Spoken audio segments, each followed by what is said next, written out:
Serious Neighbors. The funding is part of the 2020 budget. The administration of U.S. President Donald Trump asked Congress to allocate a total budget of $718.3 billion to the Pentagon.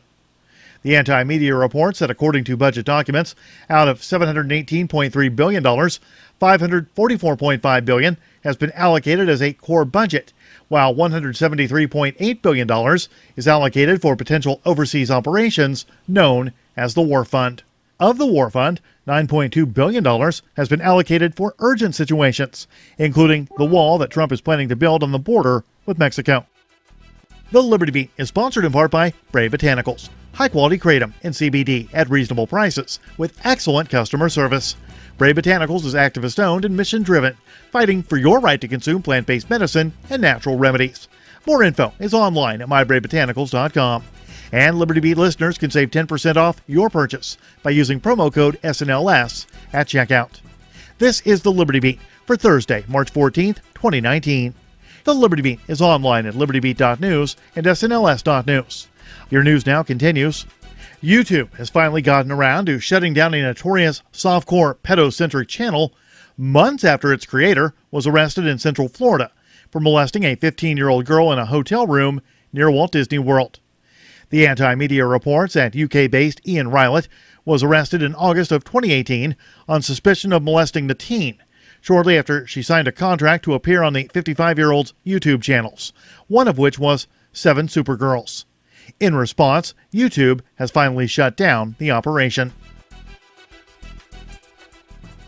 2 individuals involved in a violent attack on the North Korean embassy in Madrid have reportedly been linked by Spanish authorities to the CIA.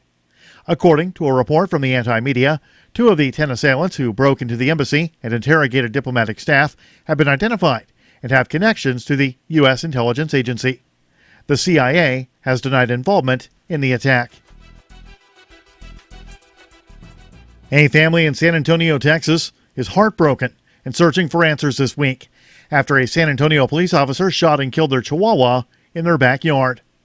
The Free Thought Project says that after the officer shot the tiny dog, he gave no reason for doing so and simply left. Neighbors who heard the gunshot were startled and also wanted to know why a cop would open fire in a residential area to shoot and kill a tiny chihuahua. Support for the Liberty Beat comes from the Conscious Resistance Network, featuring videos, news reports, and articles from a spiritual anarchist perspective. Experience the Conscious Resistance at theconsciousresistance.com. How would you like to have your business featured on the Liberty Beat? You can. Just send an email to libertybeat@snls.news for details. This is the Liberty Beat, produced in partnership with SNLS News and listeners like you. The Liberty Beat is online at libertybeat.news and snls.news.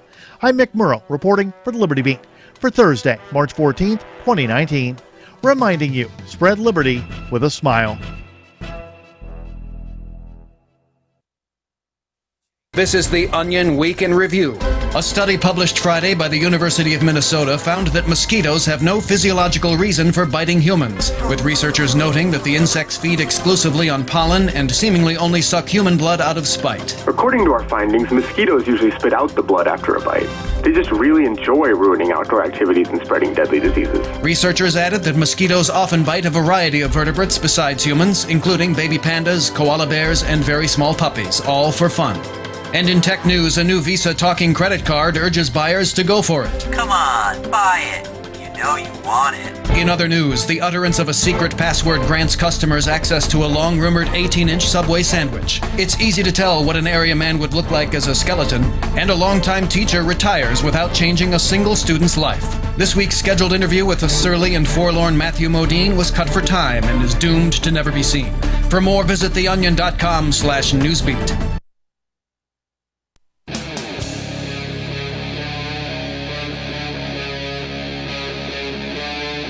Free Talk Live.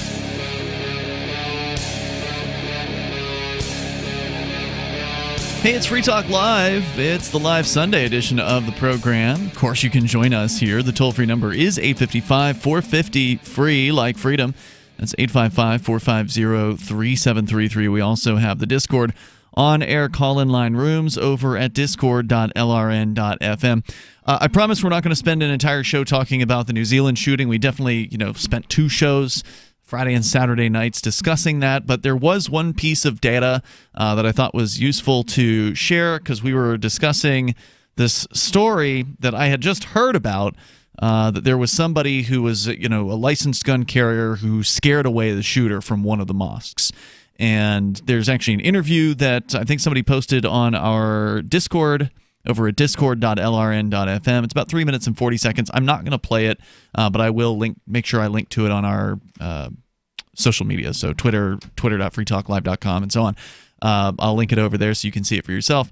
But it's one of the survivors from the massacre down there in New Zealand who explains exactly how he scared away. So it's the guy who scared away the shooter from one of the mosques. And basically what he says he did was he picked up the shotgun that the shooter had discarded. So he had come into the place where he had been doing shooting already, I guess, picked up the discarded shotgun, and then basically menaced him later on with his own shotgun. It was empty. That was empty at the time, but do you really know, right? If somebody walks up to you with the shotgun, not a good game to play. Yeah. So, is the shotgun loaded? Is a terrible, terrible game to guess wrong in. You may be able to ID it as your shotgun because he had painted the guns. There was words that he'd written on his gun, so he might have been able to, at a glance, maybe seen that it was his. But even still, he still wouldn't know 100% for sure if that person didn't have some ammo that they'd pumped into it, or if he found a shell that he dropped, or whatever. Right? So who knows? Or if and then that presumes he was even able to identify it as his own shotgun. There's a man with a gun, leveling it at you. You're probably not going to be looking too long. I will say this: if you are dealing with a mass shooter who's clearly a mass shooter, and you have a loaded shotgun, shoot them. No, don't menace them. That would be my statement. Right, but it wasn't. Yes. It wasn't loaded. No, it wasn't. But, from the other side of it, if you happen to have a loaded shotgun, which clearly he did not. Right. So his goal was to attract the shooter's attention. And at one point, he apparently got it. The shooter dropped his own gun and ran at that point and got into his car. He then gave chase after the shooter and chucked the shotgun at the car, apparently, and busted out one of his windshields or windows. The side windows were blown out, remember? Yeah, he blew out his own front and at least one of his, if not both of his side windows. So it might have been that he busted out the back window, and he said he thought maybe the guy thought that he was shooting at him because the window busted out, and he just hightailed it out of there. The shooter hightailed it out of there as quickly as possible. So that was an interesting story, and it did verify the claim that we'd initially heard was that there was a licensed gun owner in the vicinity. That wasn't the truth, but it was that somebody did have a gun, and it was one of the shooter's guns that he had discarded that he was then subsequently scared off with. So kudos to that guy for making that happen when police were nowhere to be found. Until later. It's lucky that New Zealand has such strong gun laws so that this didn't happen. Oh, but it totally did happen. Oh, it did happen. Yeah. So their laws didn't work? Right, 50 dead. Wow. 50 innocent, peaceful people are now dead. In a gun-free zone? Yeah, unfortunately, New Zealand is mostly gun-free. Did they have signs up saying it was illegal to bring guns into the mosque? You can technically own guns in New Zealand, but it's, Well, you can own a long gun, a semi-automatic long gun, meaning a rifle, in New Zealand, but owning a handgun gets much more difficult. Now, this guy enjoyed these this crazed killer enjoyed these difficult laws to navigate because these laws are kind of set up for a crazed killer. If you're going to go on a shooting spree, don't use handguns. If you're going to do that, you would want to use an automatic rifle. If you're going to want to protect yourself from a shooting spree, on the other hand, you need to pack a handgun every single day. And there are lots of people who are willing to do this. And here in the United States, these concealed carry permit holders, as we call them, are some of the least dangerous people, criminally speaking. They're a tenth as dangerous as cops, meaning that they commit crimes a tenth as often as police officers do. So, things are working out You mean pretty as well. police officers get caught for doing? Right, correct. And police officers, their numbers are like 100th of the average citizen. So I'm not talking about police officers being highly dangerous or anything like that. Even the Christian Anarchist says you can have a handgun in New Zealand. You can. Posted the laws in the chat yesterday. Sorry, Gene, I didn't see you post them, and I haven't had a chance to look at them. According to the news that I read, is that having a handgun is significantly more difficult than having a long gun. And this makes sense. And New Zealand is a pretty rustic place. In rustic places, people go and they kill animals in the woods. If you go and kill animals in the woods, you're going to want a rifle. If you want a rifle, it's nice not to have to do the bolt action thing every time, and there's a variety of reasons that a semi-automatic rifle is just convenient to have. It's a small magazine situation, but you can print large magazines on 3D printers, so, that's not that big of a problem. I don't know what the magazines were that this guy had. I don't know where he got them. I don't know any of that stuff, but he probably could have had them delivered in Australia or someplace and then flown them in. I don't know. So if you want to join us here, you can. The toll-free number is 855-450-FREE. I just wanted to give you that update. And also on the freedom of speech aspect of this, because we were discussing the whether or not people should be able to see these videos if they want to, and I was saying, yeah, they should. I don't recommend that you see it. I don't think it's a good thing necessarily to look at the video because it's pretty sick stuff, but I think you should be able to access that kind of content online. And there's another headline here saying that Facebook has removed 1.5 million videos. This video, the shooting video, the one that we talked about over the past couple of nights, Facebook has removed it 1.5 million times since it was originally Sounds like streamed. They're pretty good at getting it down. Well, they have algorithms. They can match, basically essentially they can take one frame or whatever the video and they can match it up against something and say, that's it. You can't have this here. So they're, according to the story, in the first 24 hours, they removed 1.5 million of these videos, at which 1.2 million of those 1.5 were blocked at the time of upload. So somebody uploaded it and they stopped it from even going out. Others might have tried to maybe change the video slightly, maybe crop it in, maybe reverse it or something to where it didn't, wouldn't then match whatever their detecting system was looking to detect for. So just thought that was interesting. Facebook is one of these companies that does not believe in freedom of speech. It's a private platform and they can set whatever rules they want. Facebook, people want to use Facebook for something that Facebook isn't for. And I think that's the biggest problem. You mean sharing videos? They certainly want you to think that it's for sharing videos. Facebook isn't for you to disseminate news, not news in the sense of hard news, right? Soft news. We went to the beach today. Here's some pictures of my kids. Right. Here's my dog eating a sugar snap or whatever it is that you're talking about. Facebook give sugar snacks to your dog? I don't know. It sounds like a bad idea. Basically it's just a medium for communicating with family. It's a medium for inspirational sunrise memes. Perhaps the workout videos, some recipes. Really just sort of average, mundane, everyday stuff. If you want to use this thing as activism, you're using it for the wrong thing. And, oh, by the way, everybody hates you. Ultimately, that's what it comes down to is Facebook is a poor activism tool. It's awful. They've crippled it. At one time, it was useful to create, events and invite people to those events, but they made it harder and harder to do those things. And basically now, you have to pay Facebook anytime you want to actually reach people. That's essentially what they've done. And you've now got people, speaking of Facebook, coming up, by the way, there's a story, Mark, that you wanted to share on Medium.com, an opinion piece about why libertarians are turning to fascism. Yes. Which sounds very disturbing, and I suspect those people aren't actually libertarians, but we can get into that. Well, we've got to get Rich Paul's opinion on it, too. Yep, absolutely. I'm glad that Rich is here for that discussion. But since we kind of as the premier voice in the liberty movement, Rich, I think you need to come down on this one way or the other. Oh yeah, I'm like libertarianism's Charlie Sheen. There's more coming up here at toll-free number 855-450-FREE, 855-450-3733. Does that mean you're getting all the women in the libertarian movement? Tiger blood, baby. A gentleman never kisses and tells. More on the way. He's here. absolutely right, gentlemen. Yep, that's true.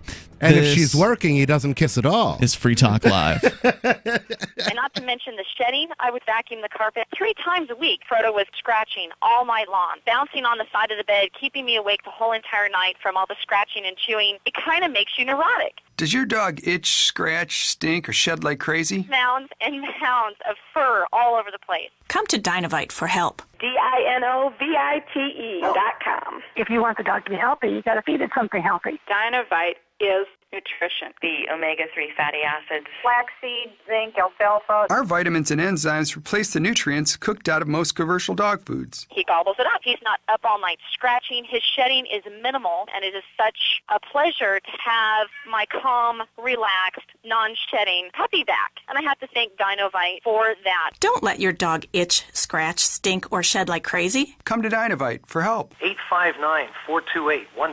859-428-1000. DINOVITE.com. Go to themorganreport.com and receive updates and insights you will not find anywhere else on the web. You will discover how to grow and protect your wealth under all market conditions. The free Morgan Report provides interviews, webinars, question and answer sessions, plus mind-blowing videos. As David Morgan says, let my passion create your wealth. Themorganreport.com. Themorganreport.com. Bitcoin.com is delighted to announce the latest partnership with the gift card specialists at eGifter. With many of the world's leading brands on their roster, it is now easier than ever to get the gift cards of your favorite brands with Bitcoin Cash.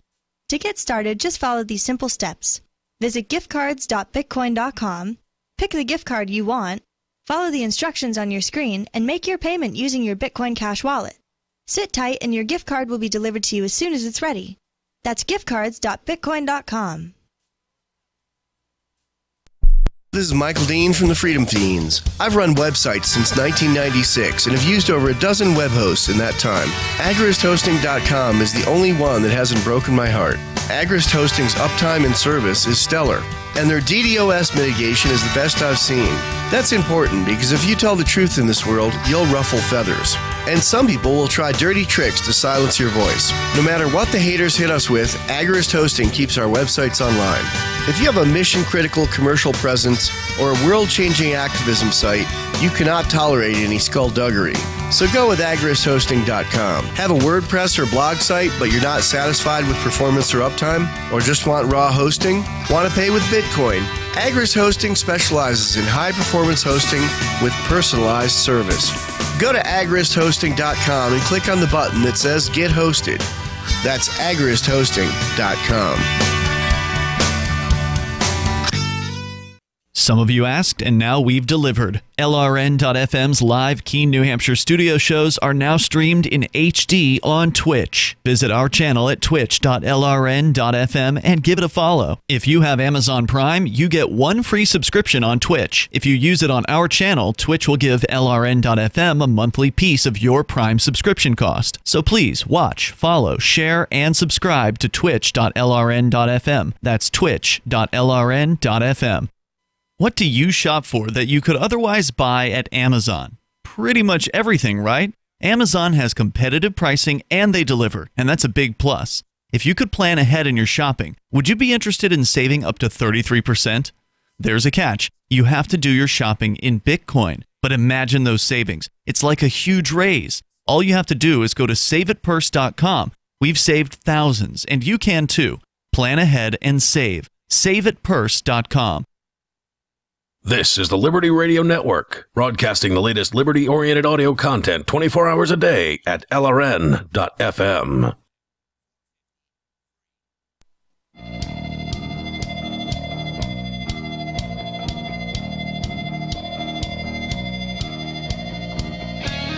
Free Talk Live. Dial in, toll free, bring up whatever you want here. It's the live Sunday edition of the show. You dial toll free number 855-450-FREE, and you can get on the air with us. Talk about whatever it is that's on your mind. Coming up in about 3 months, it's Forkfest 2019, June 13th through the 18th.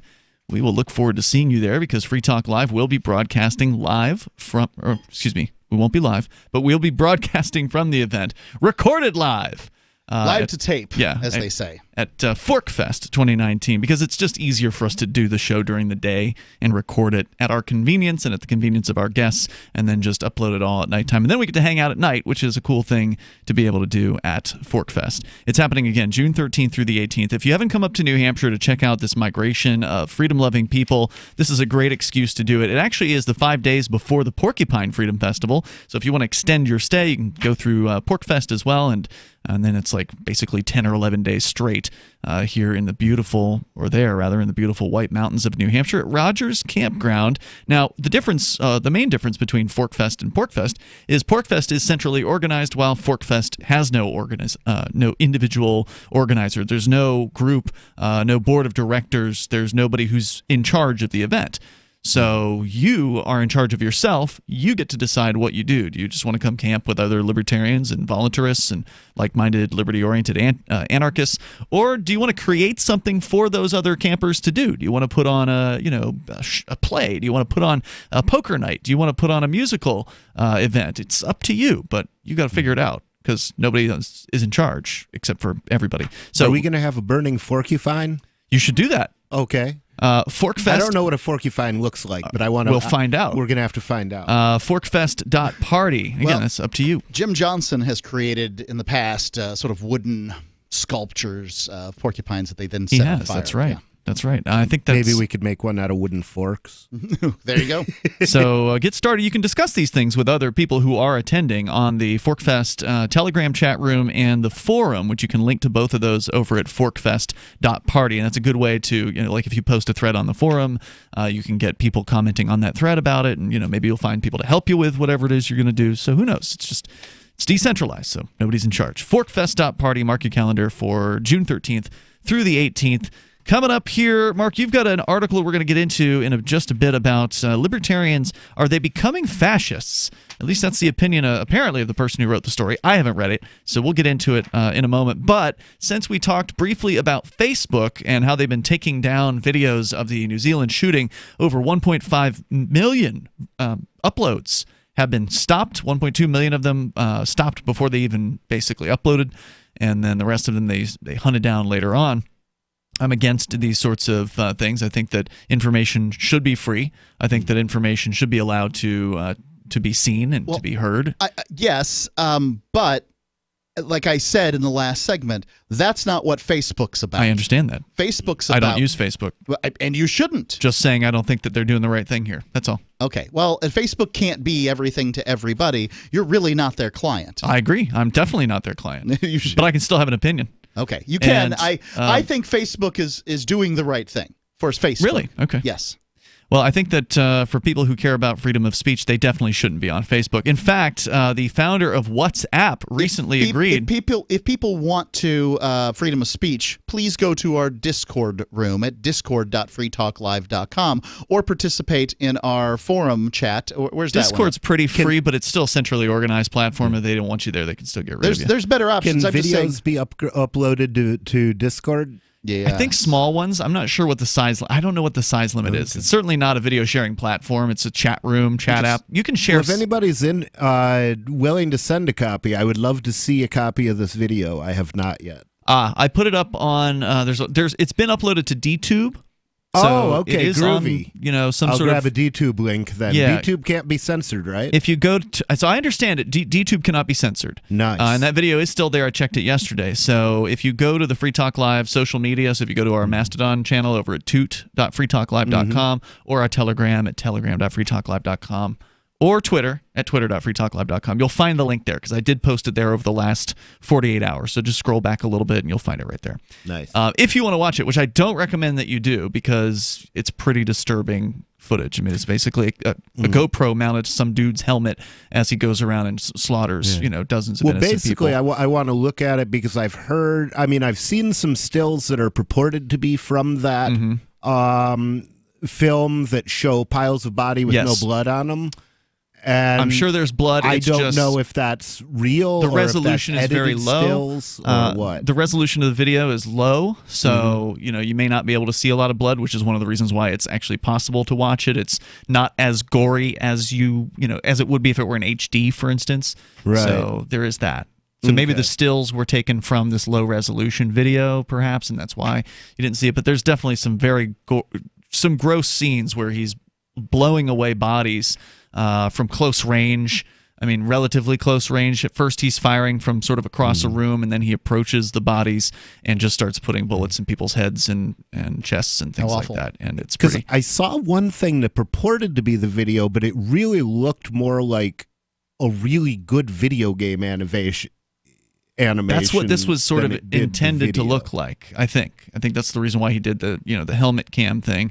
It looks very much like a video game. And this person would be of the age range to be very much into video games. He was 28 years old, spent a lot of time on places like 4chan and 8chan and places like that. So I mean. 4chan I know about, 8chan I don't. But it's like 4chan times 2. I'm 48, so I'm 20 years this guy's seen. There's a bunch of these Chan things out there, and 4chan it's is just the short big for channel, right? Yeah. They're anonymous message boards essentially, where people post whatever they want. They look. I mean, I've seen clips from them. I've been on 4chan before, but I've seen people sometimes. Every once in a while, people will post screenshots of this stuff, and like the interface is just so awful. Oh, yes, it's terrible. It's not I don't know why people enjoy it at all. Because of the content, I suspect. There's stuff there that they can't see in other places. Yeah. Is the idea. So, I'm not the only person saying get off Facebook. It's also being said by the founder of WhatsApp. Remember that? You remember hearing about WhatsApp? Facebook bought it a while back? Oh, that's so?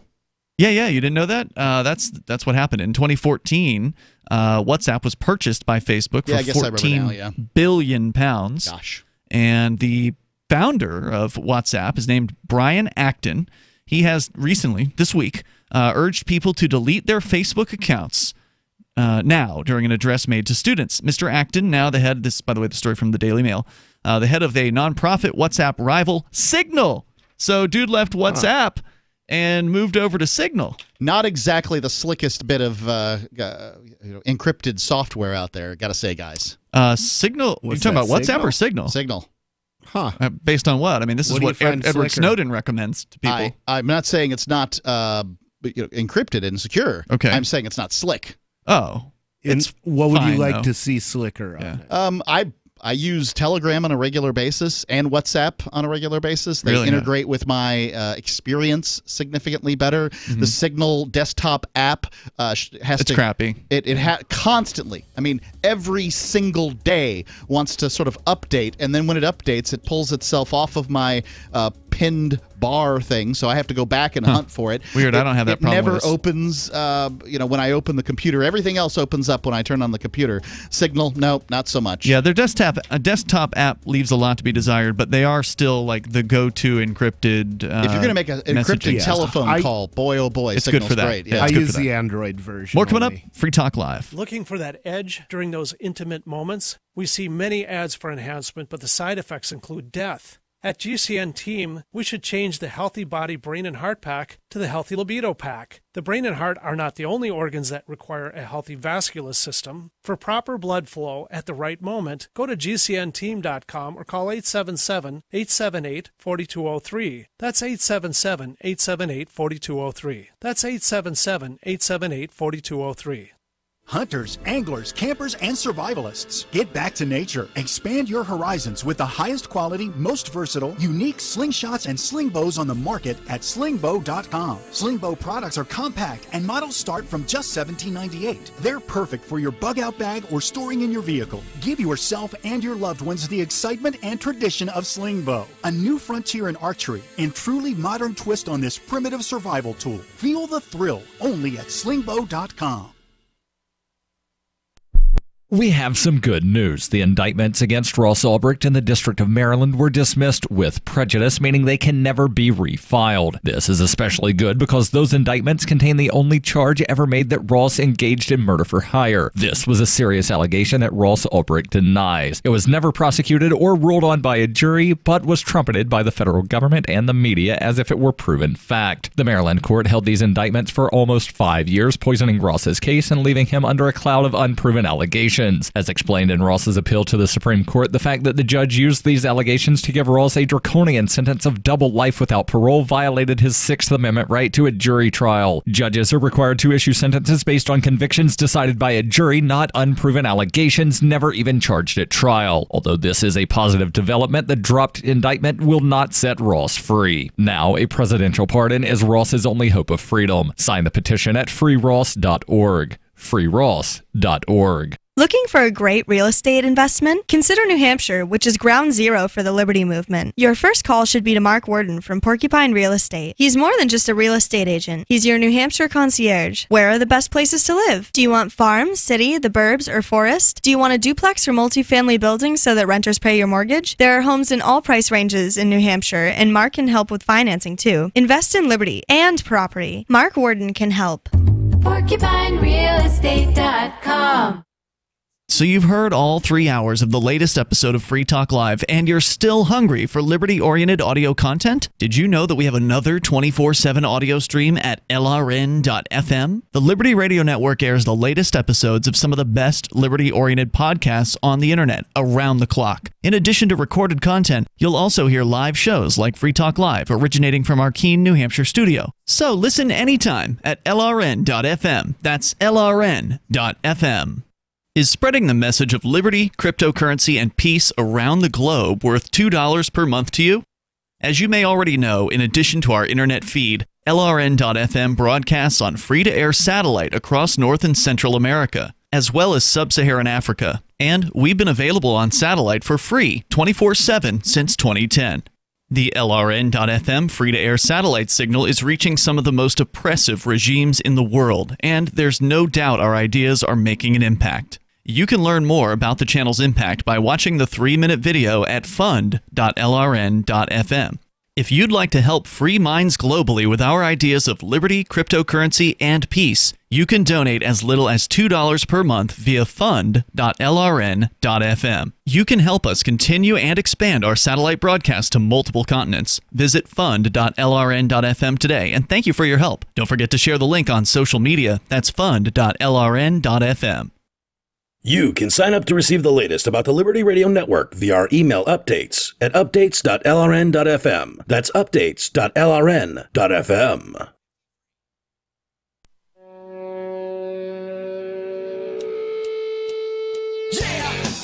It is Free Talk Live. You can dial on in here. Toll-free number for you is 855-450-FREE, like freedom. That's 855-450-3733. The founder of the WhatsApp chat app has come out and said, delete Facebook. And this is after Facebook paid him £14 billion in order to purchase. There's a crappy business partner. Wait, which one? Facebook or this dude? The guy who comes out and says, when he sells his business, then tells people to. Well, it's 5 years later. I don't care. Well, also, if you sell your business and your user base, and then you believe that the buyer or the business became an abuser of that user base, it's you your might obligation. feel some residual obligation to the people who signed up for your service to say, hey, these guys I sold you guys to really aren't doing the job the way I thought they would. It came as a stunning shock to this guy that Facebook would be interested in the metadata of his users and want to incorporate them into the greater business. No, dude took $14 billion, said, F y'all, and then... Good for him. Why are you criticizing him for that? I'm only saying that this is a crappy way to, He doesn't need to do business with Facebook ever again. He does not. As far as I'm concerned, he got a one-up on them. Good for him. Right. He agrees with you, and you love that. But this is a crappy way to treat somebody that you sold a business to, and a crappy way to treat your customers whom you sold to that business. If they wanted to silence him, they should have put it in the contract. I don't think that you should have to shut up about your opinions of what somebody who buys your business does. Yeah, Look at John McAfee, for instance. He says the same thing, and that business still has his name on it. He does, yeah. Yeah, and I agree. I mean, I've worked on products that became not the product that I wrote. And That's if I disappointing. endorsed that product to somebody, I would want to withdraw that endorsement endorsement. Absolutely. I mean, think about it. If your name's on it, especially in McAfee's case, then it's even more important for you to withdraw exactly, anything. Because if McAfee antivirus does something that McAfee himself doesn't like, then he may well feel the need to say, hey, I'm not cool with their turning the content of your hard drive over to the government, which... Not saying they're doing that, but... No, I'm not saying they're doing that, but there's no reason they couldn't. So WhatsApp founder Brian Acton said, according to the Daily Mail, that people should delete their Facebook accounts. During an address that he made to students, he is now the head of Signal, which we've lauded here on Free Talk Live. Great app. It's what Edward Snowden has recommended to people. Now, just to be clear, there's no true privacy in the world of the cell phone, right? Because the cell phone could be cracked by the NSA, and then before you even hit the enter key on the text that you're sending over Signal, they might have snatched it up. So you never really know. If you need true privacy, whisper in somebody's ear or use PGP on a very, very safe device. Go for a hike with that person. Use your texting device to set up a hike and then go on a hike. So, but either way, Signal is sort of renowned as one of the more private options. And if things don't work out in the conversation, at least you got a hike. That's true. He has now called for people to reject Facebook by deleting its family of apps from their smartphones and other devices, which is something that I did relatively soon. As soon as Facebook split from one app into 2 apps and then it went to 3 apps, I was like, this is crazy. I do not want to have hated that. I hate that. I don't have Facebook Messenger on my phone, much to the chagrin of many people on Facebook that want to communicate through Messenger. But I will not put it on my phone. I just don't want that thing. Right. And the Facebook app kept ballooning up in size. It just kept bigger and bigger and bigger and bigger. Even while they're splitting off into other apps, the main app kept getting larger. And so years before I quit Facebook, I stopped using their apps. And Facebook is very, very much like downloading the NSA's tracking devices to your phone and building yourself a profile. You would never do that. But the Facebook app is so much like that. It's one thing to have it on your computer, which tends to stay in a stationary location. It's another thing to, Facebook wants to know your location. On that point, one of the final straws for me, actually probably the final straw, because last year at the very beginning of 2018, I quit using Facebook, but I still kind of maintained the account in existence, basically, because I had, like a message at the top saying where you could find my posts on Twitter and, Mastodon and other places. So for people finding my profile, trying to send them in a different direction, that was one reason. And secondly, because we have this Free Talk Live page, which it had been built to 90,000 likes over time, and just in case somebody needed to do something of an admin, administrative level, I could do that. If it was necessary, I could do that. So then what happened was they sent a notice out saying that in order to continue administering your page, we're going to need to verify your location. And in order to verify my location, they wanted me to install their app, which I hadn't had on my phone for years. And so at that point, I was like... nobody got time for that. I was like, this is ridiculous. But I went ahead and... Because at that time, I was still thinking, well, it's still important for me to be an admin of this page, maybe. So I'll jump through the hoop and see if I can uninstall the app after I go ahead and, validate the location. Maybe they'll be okay with me at that point. No. Once I validated the location and uninstalled the app, within a couple days, they bugged me again about it and said I had to revalidate. So basically, if you want to administer a page, or maybe it's more popular pages, on Facebook, you have to have the app now. Yeah. And I'm like, well, that's it. Delete the account, or deactivate it, as they call it, because they won't even let you delete it until you die. Right. I imagine that in demanding that people, activate that they probably lose less than 1% of people they send that that spammy little message to. So Mr. Acton said here he's rejecting Facebook and saying to people delete their apps. It comes after the world's largest social network has been set by a string of privacy scandals. Mr. Acton has been openly critical of Silicon Valley firms like Facebook and Google in the past for their seemingly profit-driven approach at the expense of people's data. It is the second time that Mr. Acton has made the comment publicly. Last year he posted on Twitter, quote, "It's time, #delete Facebook," following Facebook's failings involving a political consultancy firm.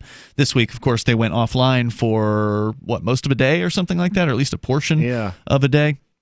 The data of 87 million users was improperly accessed by Cambridge Analytica, linked to the Trump presidential campaign at the time. And my problem with Facebook has nothing to do with their focusing on profit. That's a red herring. What bothers me about Facebook is they don't treat my data the way I want them treated. That's all. They basically own your data, right? Like you sign up and you say, "Here you go." Yeah, they treat it that way. If they want to take a picture that you upload and turn it into a marketing campaign, they can, and they don't have to pay you for it. But what's the difference between Facebook and Google in this way? I mean, you have a Google Android phone, don't you, Ian? I do. Yeah. With Google Fi. I have Google providing my phone service. You have right, and Google has the number. They actually own the number for the phone, and the difference is Google's useful and Facebook is purposely broken. Purposely broken. Google isn't a social network. Google is, their social network and failed. Google doesn't claim the copyright on your content. Even Google Plus didn't claim the copyright on your content. Certainly your phone isn't claiming the copyright of pictures you take with your phone. No, that's probably true. I mean, I don't know that Facebook has... You're comparing apples and oranges here. So it's not even a comparison.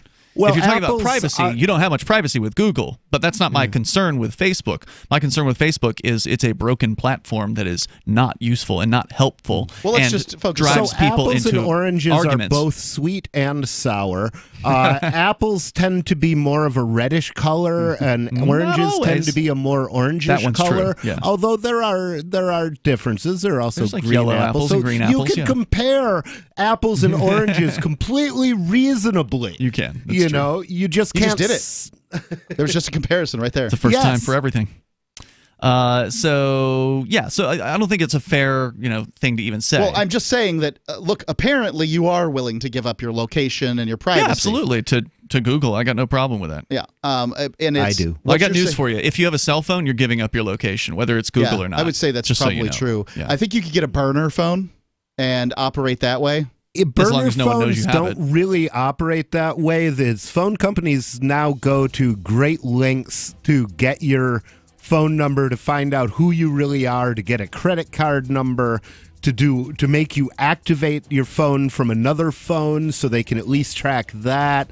I don't trust throwdown phones anymore. There's more on the way here. You can share your thoughts with us. The toll-free number is 855-450 free like freedom. That's 855-450-3733. Yeah, if you want privacy, you probably shouldn't have a phone at all. Just move out into the middle of nowhere. I got a project going. Does your dog itch, scratch, stink, or shed like crazy? Come to Dynavite for help. Order a 90-day supply of Dynavite. Pick up 2 bottles of LicoChops, get the 3rd bottle free. New improved LicoChops with Omega-6, Omega-3, Vitamin E, and now 6 extra direct-fed microbials. Even better for the digestive tract and immune system. And dogs love it. Try LicoChops. Buy 2, get 1 free. This is Henry Lukasevic for Dynavite. DINOVITE.com. Are you a cryptocurrency advocate? The Crypto Tip is the ideal outreach tool to help new people discover cryptocurrency. It's a printable business card-sized tip that you can give to service providers, preferably in addition to a good cash tip. When the server scans the QR code, it'll bring up an explanation of cryptocurrency, how to install a wallet, and allow them to claim the tip. If they don't claim the crypto, you get your tip refunded to you after a time period you specify. Plus, if they do claim the tip, you get an email alert. Create as many tips as you want at cryptotip.org. That's cryptotip.org. Trading involves financial risk and is not suitable for all investors. Past results do not guarantee future performance. Most people in today's economy are taking a roller coaster ride with their investments. With Vantage Point software, you can remove that dynamic from your investment strategy once and for all. Vantage Point has spent the last 3 decades perfecting an artificial intelligence process that you can put to use today to take advantage of market fluctuations and make money no matter which way the market moves. Vantage Point software analyzes massive quantities of data all around the world in seconds, so you get the information you need to make the right decisions to optimize your profits. For a limited time, Vantage Point is giving away a free market forecast that will show you which stocks are about to take off, and you'll be able to use this forecast immediately. Text NOW to 411-411. We'll send you a link to your free market forecast so you take back control of your financial future with Vantage Point software. Text NOW to 411-411. Text NOW to 411-411.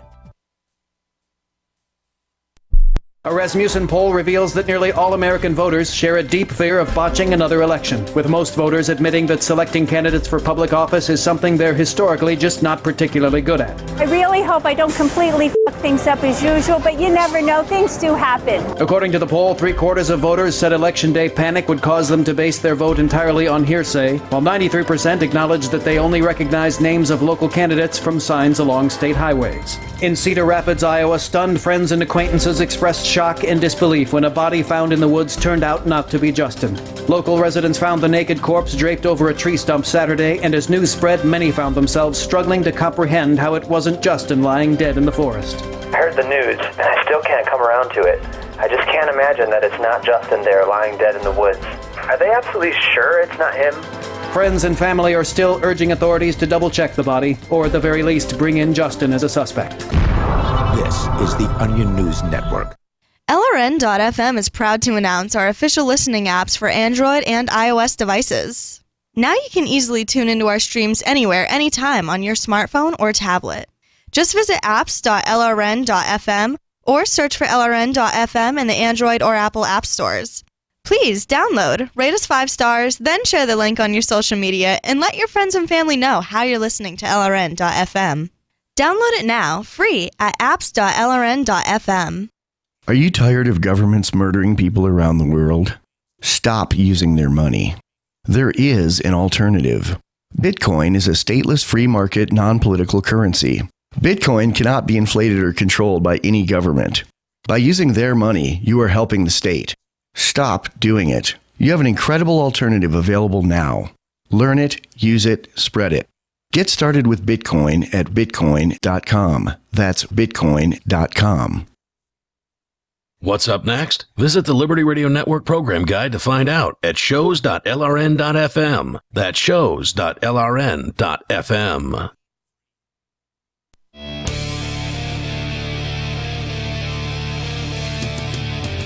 It is Free Talk Live. You can dial toll-free to join us here on the radio. Our number is 855-450-FREE, like freedom. That's 855-450-3733. We do have the Discord on-air call-in line rooms over at discord.lrn.fm, so hop into one of those if you want to get on the air with us and talk about whatever is on your mind. All hail Discordia. Indeed. So Ian, Rich, and Mark in the studio here with you tonight. And by the way, Bitcoin.com, your premier source for everything Bitcoin related. Whether you want to learn the basics about Bitcoin and cryptocurrencies, they've got that. They've also got a Bitcoin forum where you can engage with the Bitcoin community and read the latest news on their news site at news.bitcoin.com. It's loaded up with information on how to choose your Bitcoin wallet, buy Bitcoin, and they'll even show you where you can spend your Bitcoin. Go to bitcoin.com to get started there. As we continue here, the founder of WhatsApp speaking out 5 years after selling his app to Facebook, saying on his Twitter, it is time to delete Facebook. And it's not the first time he said it, but it's relevant this week because a bunch of people were frustrated. There was apparently a Facebook outage earlier this week, and that left a lot of people wondering if they want to stick around Facebook. In fact, there's another headline that says Telegram got 3 million installs on the day. At that same time frame, basically, that Facebook was down, a bunch of people went and installed the competitor, Telegram. Now, Telegram's not a social network, but it is a chat app. It kind of is, in that they have these rooms that can be very, very large, where everybody can post whatever they want. And it's a chat room. I mean, it's not the same thing as a social network, but it is still a very, very useful app for chatting purposes and groups and all that. But Acton defended his decision to saying that he wanted his employees and investors to profit, and he didn't have the power or clout to say no. This, I guess, was his decision to sell for $19 billion. Yeah, well, selling a company isn't a one-man decision, yet the shareholders have to vote. Yeah. So he probably couldn't have stopped that if he wanted to, unless he was a 51% shareholder, which I doubt. It's hard to stay a 51% shareholder because you use your stock to pay for things when you're starting up. He wasn't the only founder. He's one of at least a couple founders. Yeah. So he was probably never 51%. Yeah. Acton said he defended his decision, saying he wanted his employees to profit and investors to profit. Didn't have the clout to say no. Speaking at Stanford University in California, he said, quote, I had 50 employees. I had to think about them and the money they would make from the sale. I also had to think about our investors, and I had to think about my minority stake. So there you go. I didn't have the full clout to say no if I wanted to. The former CEO said he didn't agree with Facebook's monetizing strategy on WhatsApp.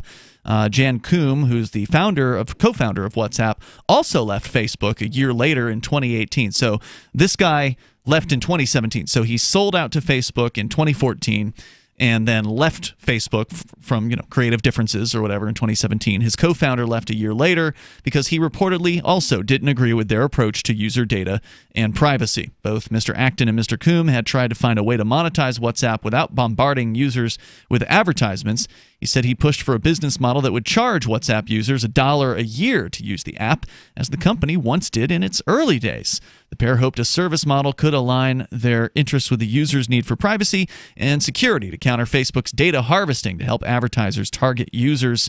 Quote, "It was not extraordinarily money-making, and if you have 1 billion users, you're going to have $1 billion in revenue per year," he said, if you did $1 per year. That's not what Facebook and Google want. They want multi-billions of dollars.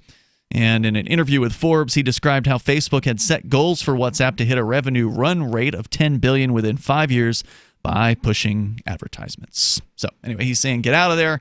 The toll-free number here, if you want to join us, is 855-450-FREE.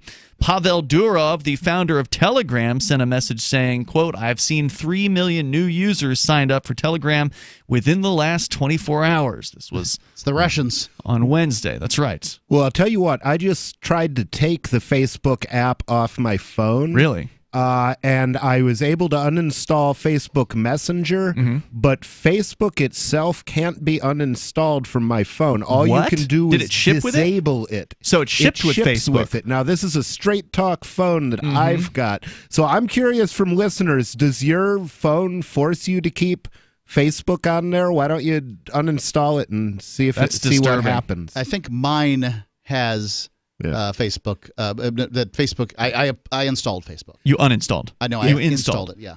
But then uninstalled. No, I have it on my phone. You still have it. Yeah. Okay. Yeah. See, and the thing is, if that code is there, then all you have to do is add hooks to it from another app, which I think is possible, and you may be able to call into that pile of Facebook code. Even if you disable it, you think? Even if you disable it, if they added, say, another app that was a Trojan horse. It was there to do whatever it does, plus call into the Facebook thing. This is the sort of thing that you would do if, for example, part of what's in the Facebook app is CIA monitoring software which takes screenshots. And that's how you get around secure apps, is it doesn't matter how secure your Signal app is. If there's something on your phone that will send screenshots to the FBI or the CIA. Or key logs or something like that. Yeah, and even if they're not doing that for everybody, I have no doubt at all that they have ways to do that to people they've told Google are terrorists, and I don't see any reason that they wouldn't tell Google that I'm a terrorist. So, it's the way to do this is to not use commercial phones.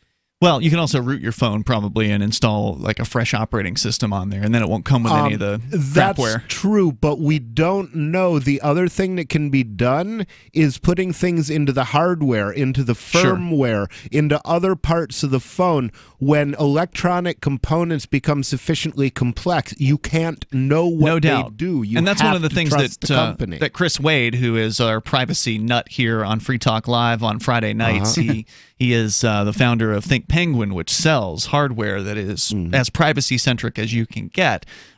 He's definitely somebody who's very concerned with the lack of privacy on phones. Is that something that your project is working on? You mentioned you have a project. Yeah, well, I do have a project that I'm working on, and basically what it would be is your phone would be either a server that you were operating on the internet. If you were really concerned about privacy, you could set up your own Linux box to be your phone server, or you could get a phone server, just like you can install your own WordPress, or you can just create an account at WordPress.com. It would be that kind of thing, except there could be many WordPress So it'd be a Wi-Fi phone, basically? Yeah, it would be a Wi-Fi phone where, obviously anything that goes through the plain old telephone service can be tracked. Mm-hmm. But if they tracked you, they would track you to a machine out on the internet, either yours or somebody else's, and then you would have a handheld unit that attached to that server so that you could get data from it. I see what you're saying. But the handheld unit would be set up so that you can hit a big red button on it if you're getting arrested and sever its link to the server.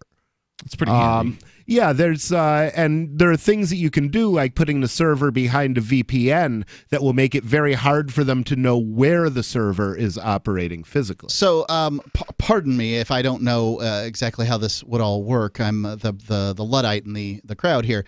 Wouldn't you want the phone to have some information? So you push this big red button, and it severs the link to the server, and then the phone's just this dead piece of software. Yes, it bricks the thing. That's its job. But it can be then used to log into a different account on a server or whatever. You just have to log in again, basically, because the phone is what we used to call a dumb terminal. It doesn't have any intelligence on it. It's just a keyboard and a screen, and in this case, a microphone and a camera. Doesn't that make it like really slow in the sense that it would make it slower? It has nothing on the phone itself. Yes, it would make it much slower. And sometimes, and the other thing is, in order to use this thing and in order to be truly secure with it, you'd have to exercise a certain level of tradecraft.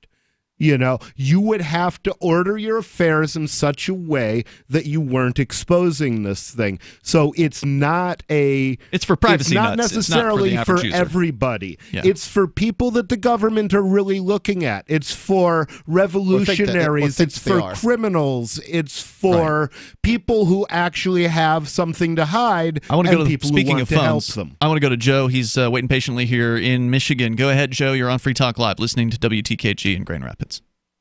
Yeah, I believe his name is Jaron Lanier. I don't know if I'm pronouncing his last name right, but he's one of the, the forefathers of AI.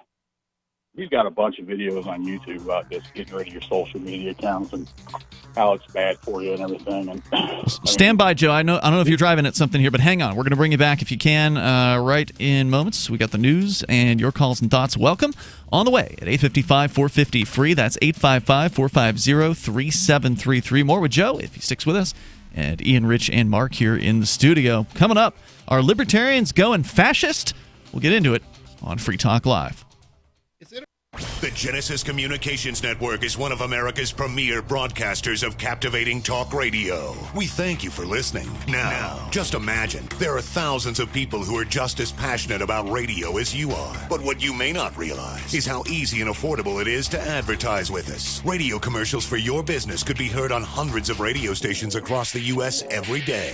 We can help you by creating an effective radio advertising campaign for your company. From script writing to producing your commercial, just like the one you're listening to right now. No other network provides the level of customer service we do. When it comes to radio advertising, we are your one-stop shop. And no matter how big or small your business is, we can help.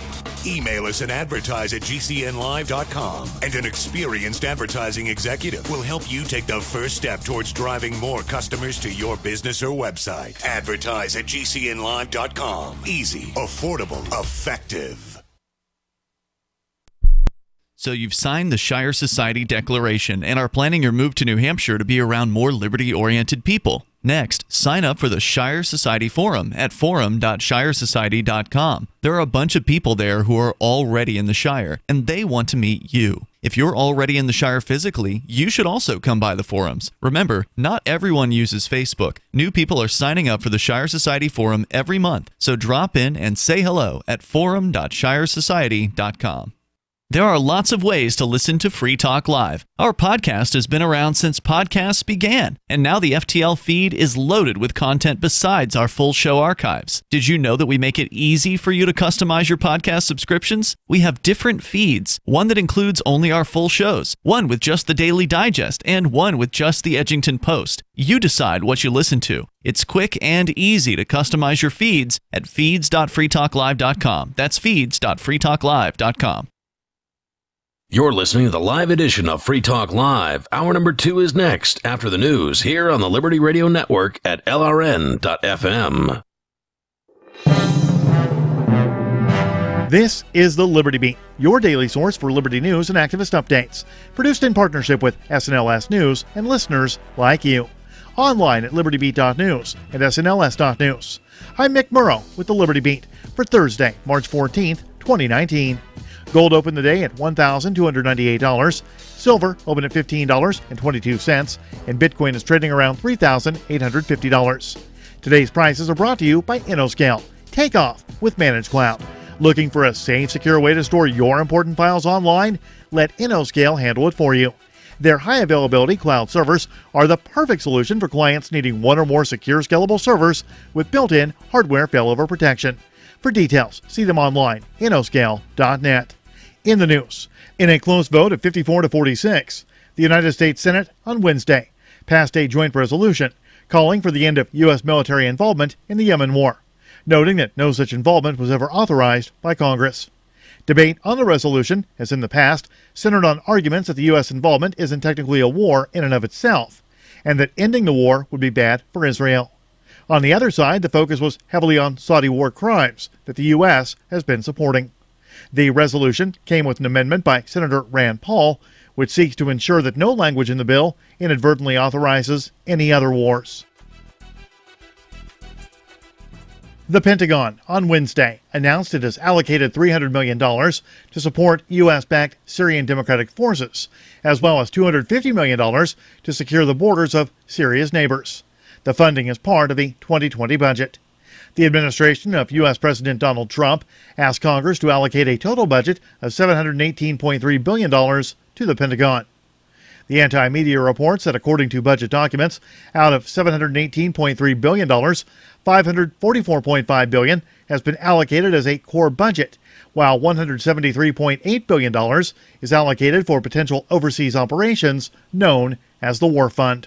Of the War Fund, $9.2 billion has been allocated for urgent situations, including the wall that Trump is planning to build on the border with Mexico.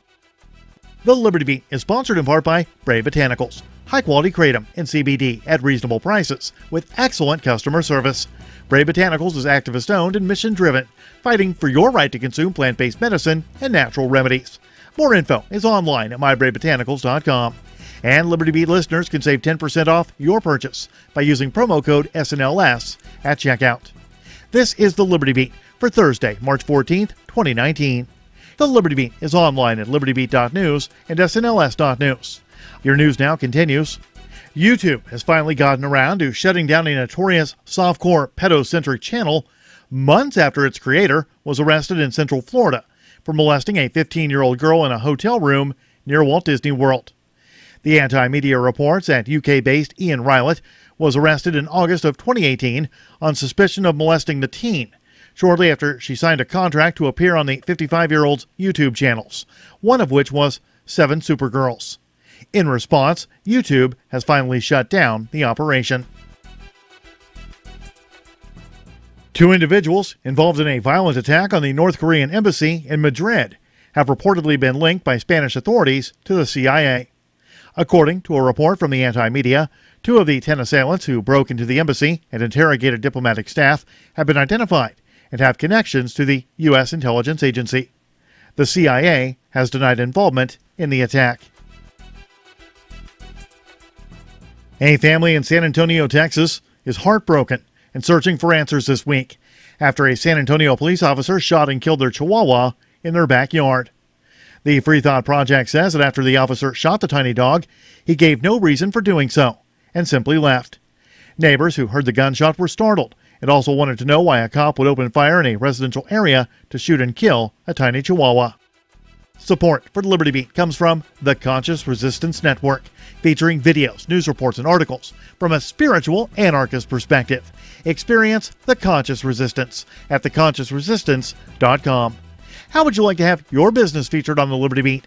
You can. Just send an email to libertybeat@snls.news for details. This is the Liberty Beat, produced in partnership with SNLS News and listeners like you.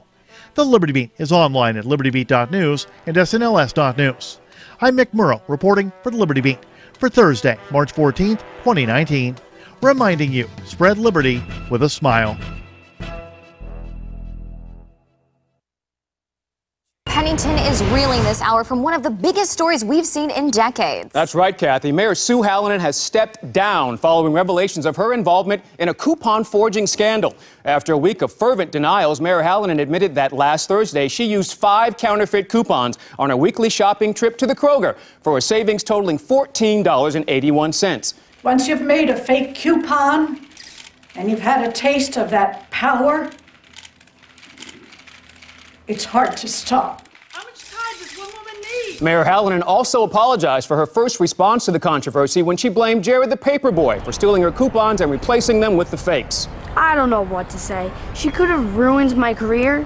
I hope she goes to jail forever. And in what many are saying is the ultimate indignity, Mayor Hallinan's photo has been put up on the Kroger's so-called banishment wall, in between such undesirables as the Fredericks boy and infamous gum thief, Mr. Ivins.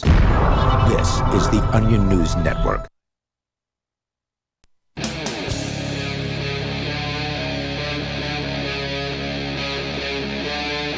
Free Talk Live.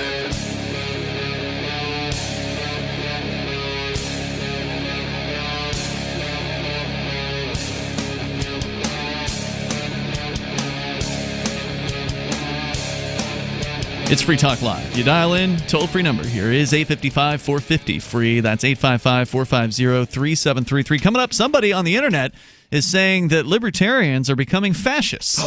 Somebody on the internet says. I can't come to bed. Somebody on the internet is wrong. So we're going to get into that. Mark, you have the story that's on the way. With you tonight, by the way, it's Ian, Rich Paul, and Mark. We're going back to your phone calls first, though. Joe called in at the very end of the last hour. I wanted to make sure you had a chance to get your thoughts out, Joe, so go ahead. Hey, I just think, I've been on Facebook for like a year and a half, probably 2 years now. Off? You said you've been off Facebook or on Facebook? I'm sorry. Off. No. Off. Okay. No, I don't do it anymore. Gotcha.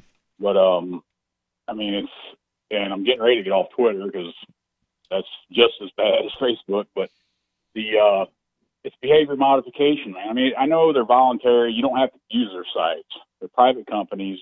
They have their own rules. But it's like training a dog.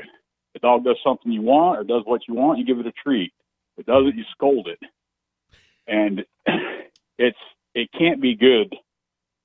It just can't be good for our brains to have that was a dopamine hit, all these retweets and likes and all this stuff. And, and then, they'll threaten if you say the wrong thing, you cross this little line here, you get politically incorrect or whatever. You're done. They'll suspend you or ban you or whatever. So people don't really say what they think. It's not really a free speech platform.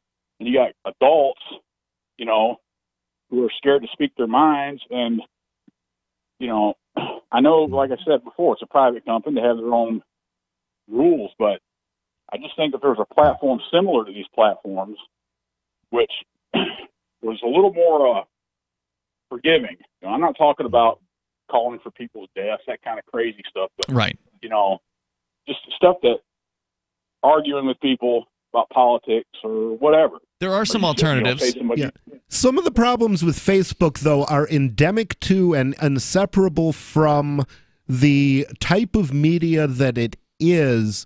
For example, anything that shows you other people's news feeds, unless they allow you to substitute your algorithm for their algorithm, is choosing what to put in front of you. And by doing that, they can alter their mood. They can irritate you by showing you the kinds of stories that they have found irritate Hasn't you. Facebook done experiments just like that? Facebook has done experiments like that, and they work just fine, and logic shows no reason they should not. If you see a bunch of nasty news stories on Facebook all in a row, it's going to change the way you feel. And the only solution to that is to have you in control of the algorithm that controls what you see. They can give you a default algorithm, but you would have to be able to alter it, and it would have to be under your control. Couldn't the algorithm take away that power from them. just be chronological? It's rage bait. Yes. Yes, it could. It's rage bait. That's all it is. It could. The thing is, you would never know if it was really following the algorithm. Because you can't read the code. Yeah, Closed you source. can't read the code unless that code is running on your computer. Right. If they shadow ban somebody, then you would have no idea, right? So the way it would work under a system that I would design would be they would send you the whole set of messages, and you would then send back the list of messages that you wanted to see. And then you would control how they were sorted. So the if you're looking for chronological, Mastodon does that. That's the alternative, the decentralized alternative to Twitter, and Twitter purportedly does it. But again, you don't really know because they're closed source. Mastodon is open source, and so you can know in that particular About the case. dopamine hit that the caller called in. What's it? This is Joe. Joe, thank you, Joe. Sorry about that. I don't have the computer in front of me. Ian does. My son, watches YouTube and that sort of thing, and he has internalized in some way, like a priority or he cares about likes. Right? Because he watches YouTube videos, now he cares about likes. Well, there couldn't be a worse thing to care about in the world. I'm glad you finally adopted that viewpoint because you cared a lot about likes about two months ago. Oh, I care about likes on stuff that has to do with my business. It's all still irrelevant. Well, it's not irrelevant. It is. Okay, so it's just somebody with some opinions on the internet. Things are relevant because people say they're relevant. That's what relevancy is. You can't sit here and tell your son that likes aren't important when you're freaking out about likes on something. No. Hold on. Let me make that statement. Or at least your son might not like it. Let me adjust the statement.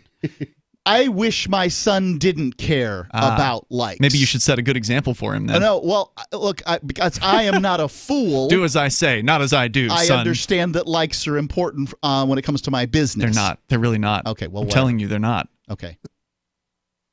It's not important. You notice most of There's 90,000 of them right now on that Facebook page, and it wouldn't matter if we flushed it down the drain tomorrow.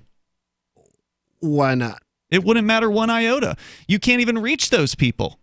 Why not? If you post, unless you pay Facebook. You can pay Facebook to reach them. You can pay Facebook.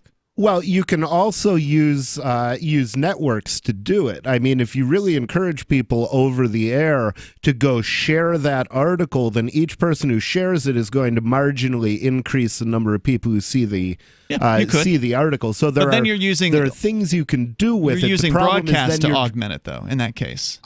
Yes, exactly. But you can do that with anything. You can have somebody share any old post on any kind of system, whether it's Facebook or not, and whether it has a bunch of likes. Well, what you is can't irrelevant. do with any system that isn't Facebook is reach the people who are on Facebook. In theory, you can reach them. The Twitterers but fewer on Twitter. and fewer every day.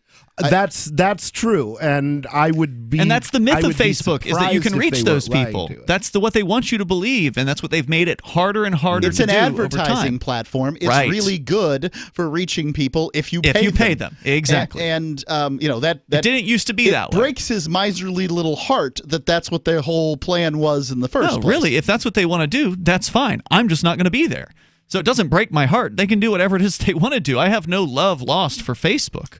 I was breaking up with Facebook. Took me about 5 years, but I uninstalled their app several years ago, and then I weaned myself off of the dopamine hits that Joe's talking about by stopping myself from using the notifications tab, because I used to go up every time there was one little indicator. As soon as there was one indicator on that notifications tab, I was clicking on it just to see what it was. I found that Facebook doesn't make me happy generally.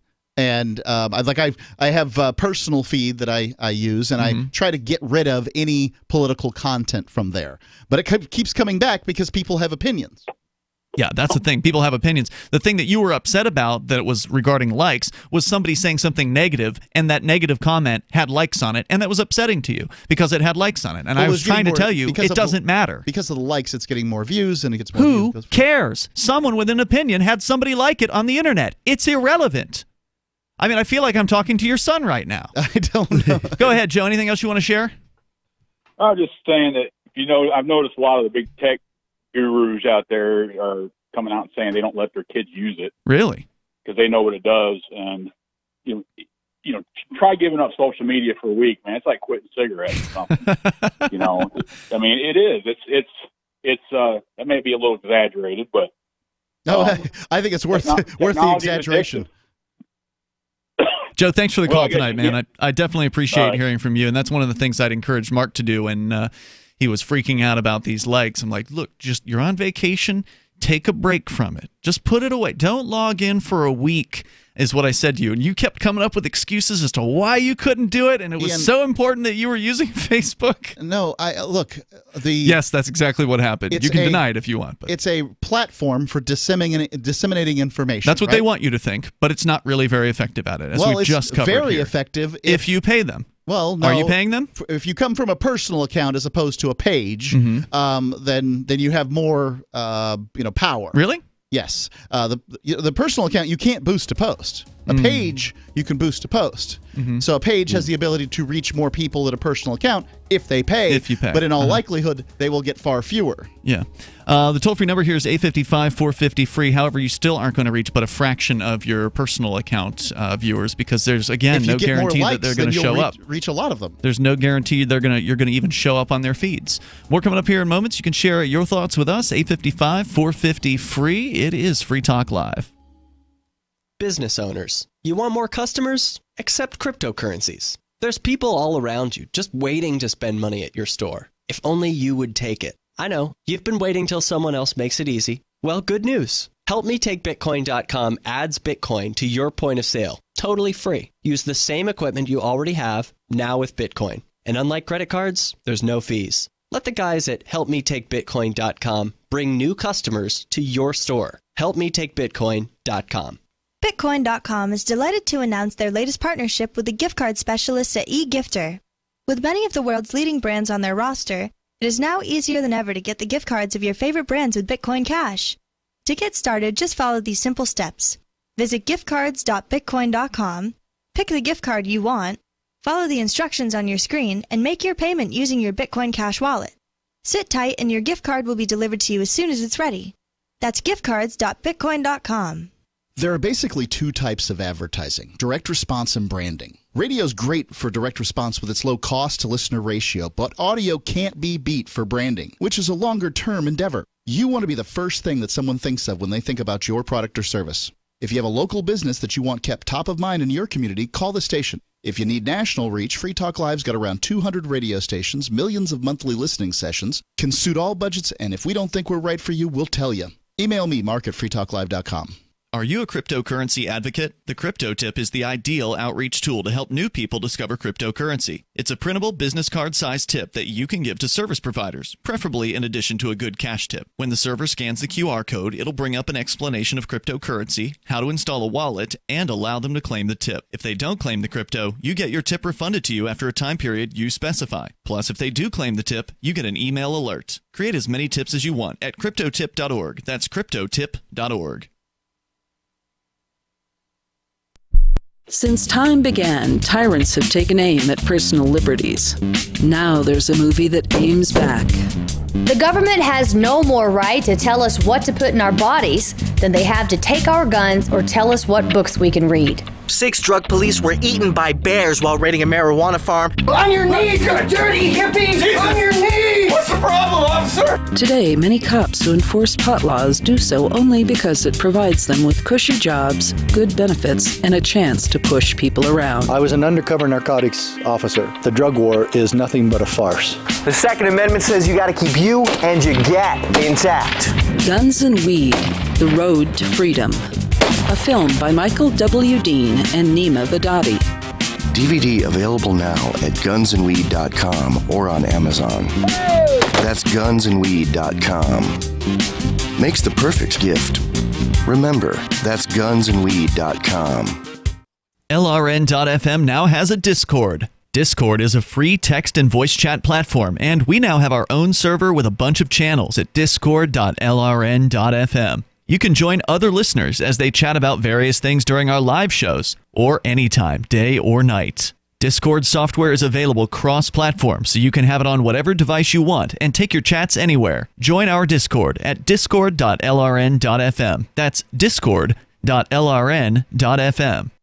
The new 4th edition of Healing Our World, The Compassion of Libertarianism, will take your understanding of liberty to a deeper level and has over 1,300 updated references, new cartoons, and a foreword by Dr. Ron Paul. With discounts for multiple book purchases, the 4th edition of Healing Our World is a great gift for the liberals, pragmatists, environmentalists, and Christians in your life who think libertarianism is cold-hearted. Get yours today at healing.freetalklive.com and use promo code FTL for a $5 discount. Join the LRN.FM Discord for live chat 24/7 at discord.lrn.fm. That's discord.lrn.fm.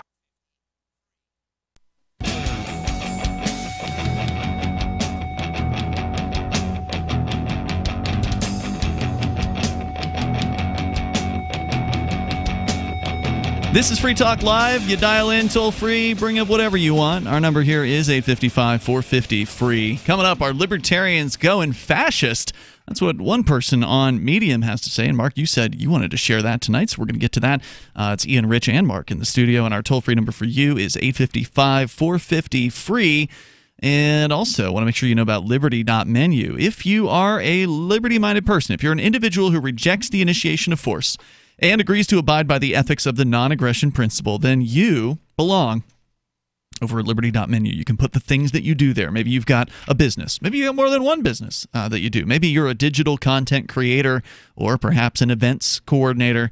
All of those things have categories over at Liberty.menu. It's basically a tool to allow other liberty-minded folks to find what you do and vice versa. So head over to Liberty.menu and put your voluntarist ideas into action and find out where other liberty-friendly businesses are. Maybe give them some of your business. Use code FTL when you sign up on your user profile to get a special Free Talk Live listener badge. That's Liberty.menu. As we continue here, your calls and thoughts are welcome. Let's talk to Steve. He's in Virginia listening to WNIS. Hello, Steve. Hello, how you doing? Hey, what's on your mind tonight? Well, my opinion is this, and I've talked to several African Americans, and they've told me the same thing. If the governor of Virginia, who is in a scandal for a yearbook photograph of being either in a Klan uniform or in blackface, had been a Republican, they would never give him a second chance. They would have just wrote him right out of office. Okay, I remember hearing this news story from a couple weeks ago, right? Yeah, and now it's gone. Mm-hmm. Well, he came out and apologized or whatever, and you're saying if he were a Republican, it wouldn't have gone the same way. You might be right. No, and I mean, I've talked to African American people, and they say the same thing. If he was Republican, they'd have stayed on his hind parts until he was gone. Yeah, I think that people generally have a double standard when it comes to the political party with whom they disagree the most. Oh, yes. Okay. I have my own opinion about that, too. Okay, well, tell me it. Okay? As long as you do like Master tells you, you can stay on the plantation. We'll give you free health care, Medicaid, housing, Section 8, food stamps, and clothing, welfare. But you have to do what? Be poor, You right? have to vote Democrat. You have to vote Democrat. And Well, let you stay on the The plantation. Republicans aren't If you taking say- away the You could welfare. conceivably vote Republican. I mean, it's a blind ballot. Right, but they don't. No, right, that's true. Oh, sorry, Rich. Try that again. How do you And know? that's, well, you can tell by the fact that I listened to a African American the other day on another radio station talking about there aren't any African Americans in the Republican Party. There aren't many. And he didn't know why. And There are the point definitely is, if some. they go that way, they're ostracized. Okay, so Yeah, are you? if they say they voted that way, they're ostracized. I imagine that my guess is, this is just a guess, that black males voted more for Trump than they'll say they did. Yeah. But that's about it. And I would say that, I mean, black culture tends to be culturally conservative. And so, you know, there would be, I would imagine, a certain attraction to the policies that Trump talks to with respect to homosexuals and transsexuals, for example. Because you know they're generally not very popular with the African American community for a variety of historical reasons. Yeah, I'd say that largely it's one of those situations where most voters vote the way they vote because they think that for whatever reason the other party dislikes them. Or is against their particular goal in the most important area. So, you know, I think most gay people vote Democrat because they think most Republicans, that more Republicans hate them than Democrats hate them. Yeah, well, I mean, if the Republican Party could get rid of the religious right, if it was somehow where would it go? A three-party thing, well, Constitution Party, I don't know. Yeah. I mean, they'd be a One more great thing fit that I there. did find out. Yep, go ahead. I talked to a lot of African American women who did not like Hillary. Well, I mean, a lot of people didn't like Hillary. She was awful. Oh, yeah. Right, but I mean, she was expecting that vote, and I don't think she understood that they did not like her.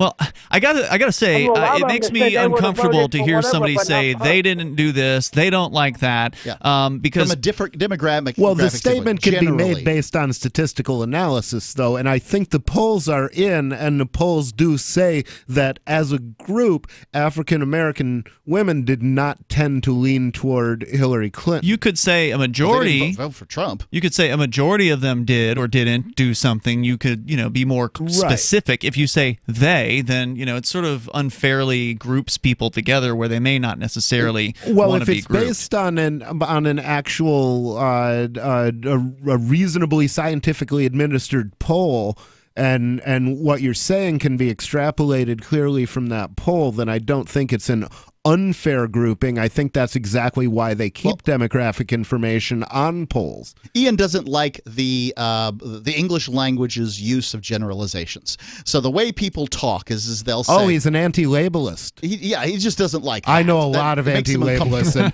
if there's one thing you can do to make an anti-labelist head explode, you just call him an anti-labelist. And I'm definitely not anti-labels. I mean, I liked finding terms They're that useful. are acceptable to me, but I'm only talking about myself in that instance. I get uncomfortable. It's almost sounds like somebody might be a racist. I'm not saying that about you, Steve. If you make generalized statements about people based on their race, I mean that's not. Yeah, when you start getting to the negative generalized statements, then it becomes racist. That's when I don't know that it becomes racist. It becomes very uncomfortable very quickly. So I always like to acknowledge the existence of the individual and say that people are different. So if you want to be specific and say 2/3 of black women didn't vote for Hillary, or 1 out of 3 or whatever, then that would be more acceptable, I think. Yeah, well, I think it is a good idea to, as much as possible, give the real numbers, and not everybody knows the real numbers all the time. I mean, they found that you could just say 93% of statistics used in Facebook debates are just pulled out of somebody's That's butt. what Abraham Lincoln said. Yeah, Abraham Lincoln said I saw that. it on the internet. Steve, thanks for the call tonight. I appreciate it. Let's go to Charles in Virginia, listening to WNIS. Hello, Charles. Hey, what's up? So, I just wanted to, I've been listening to your program, and then I've been thinking about other things. Okay, so, good. But what I really wanted to say was, I listen to your program a lot, and, Thanks. Bitcoin, and you talk about gold, and you talk about, different political parties and whatnot. Well, thinking outside of the box, when it comes to food independence, what do you really want to spend your Bitcoin on? What do you really want to spend your gold on? If some grand emergency, end of the world scenario, whatever happens, well, everybody's got about people want to eat. You got to eat, right? So most people probably have access to at least 100 square feet, 10 foot by 10 foot, to garden in.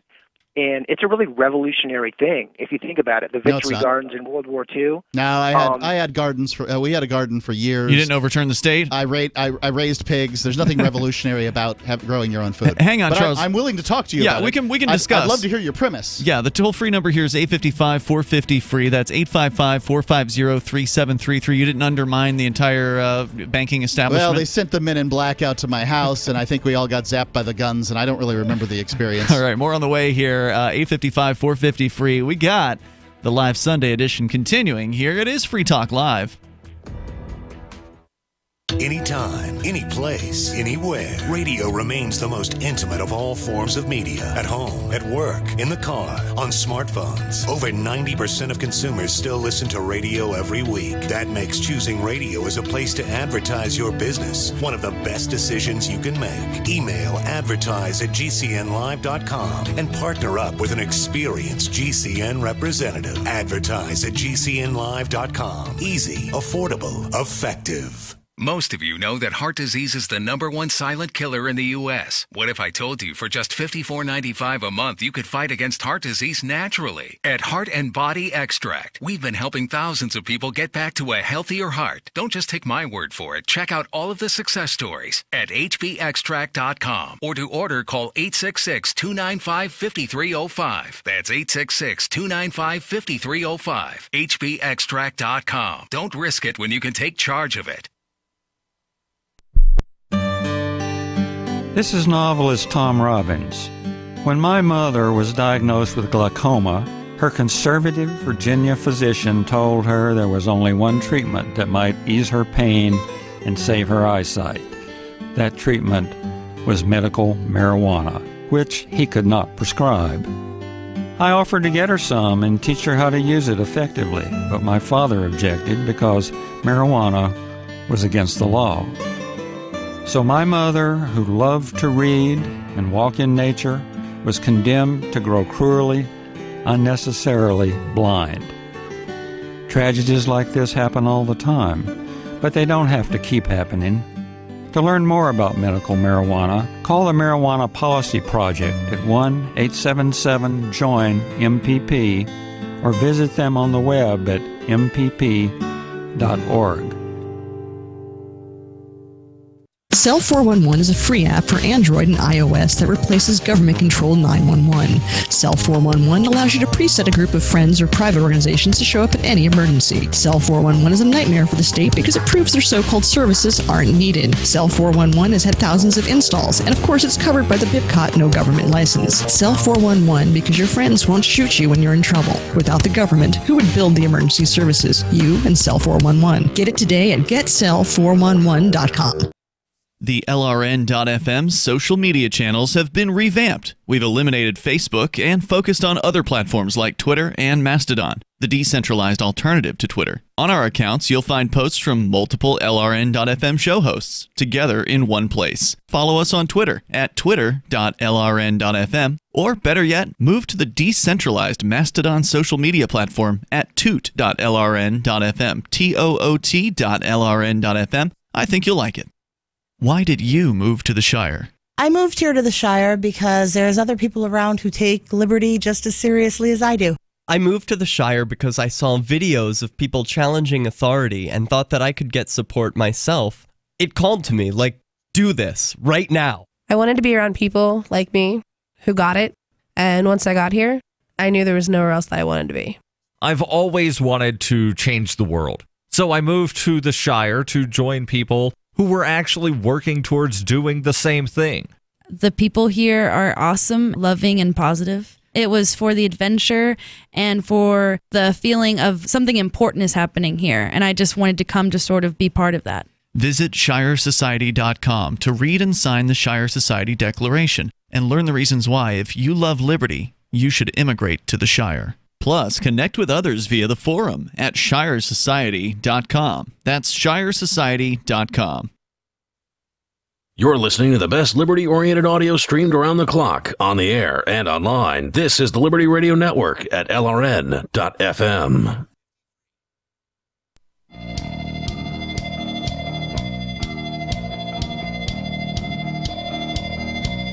It's Free Talk Live. Live Sunday edition. Open phones as always. You can bring up anything that you want. Still to come, are libertarians turning fascist? Mark's got a story about that from Medium.com. It's Ian, Rich, and Mark in the studio tonight. And I do want to make sure that you know about the AMP program. John Rolstead is a Free Talk Live Silver amplifier, and that means that John is supporting the show to the tune of $5 per month. And thank you for doing that. The AMP program stands for Advertise, Market, and Promote. And the idea is you can send in that $5 through PayPal, credit card, or Bitcoin BTC. You do one of those, and we will be much appreciative. You'll get some cool bonuses and some perks that you get access to that the normal listener of the show doesn't get.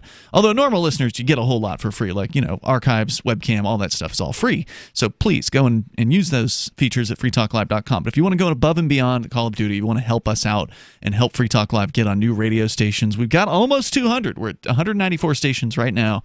And we can get to 200. We can possibly do 300 or more. It takes time, it takes money and effort, and that's what the AMP program helps us do. It's amp.freetalklive.com. So do like John Rolstead and join the AMP program, please. It makes a big difference for us. That's amp.freetalklive.com.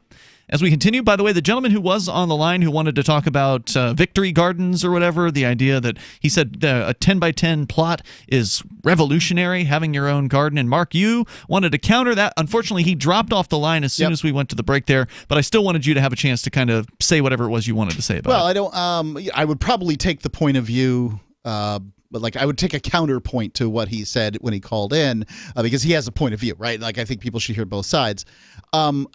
You're going to overgrow the state. I really love the passion behind people who want to do gardening as some kind of activism. I just don't think it is.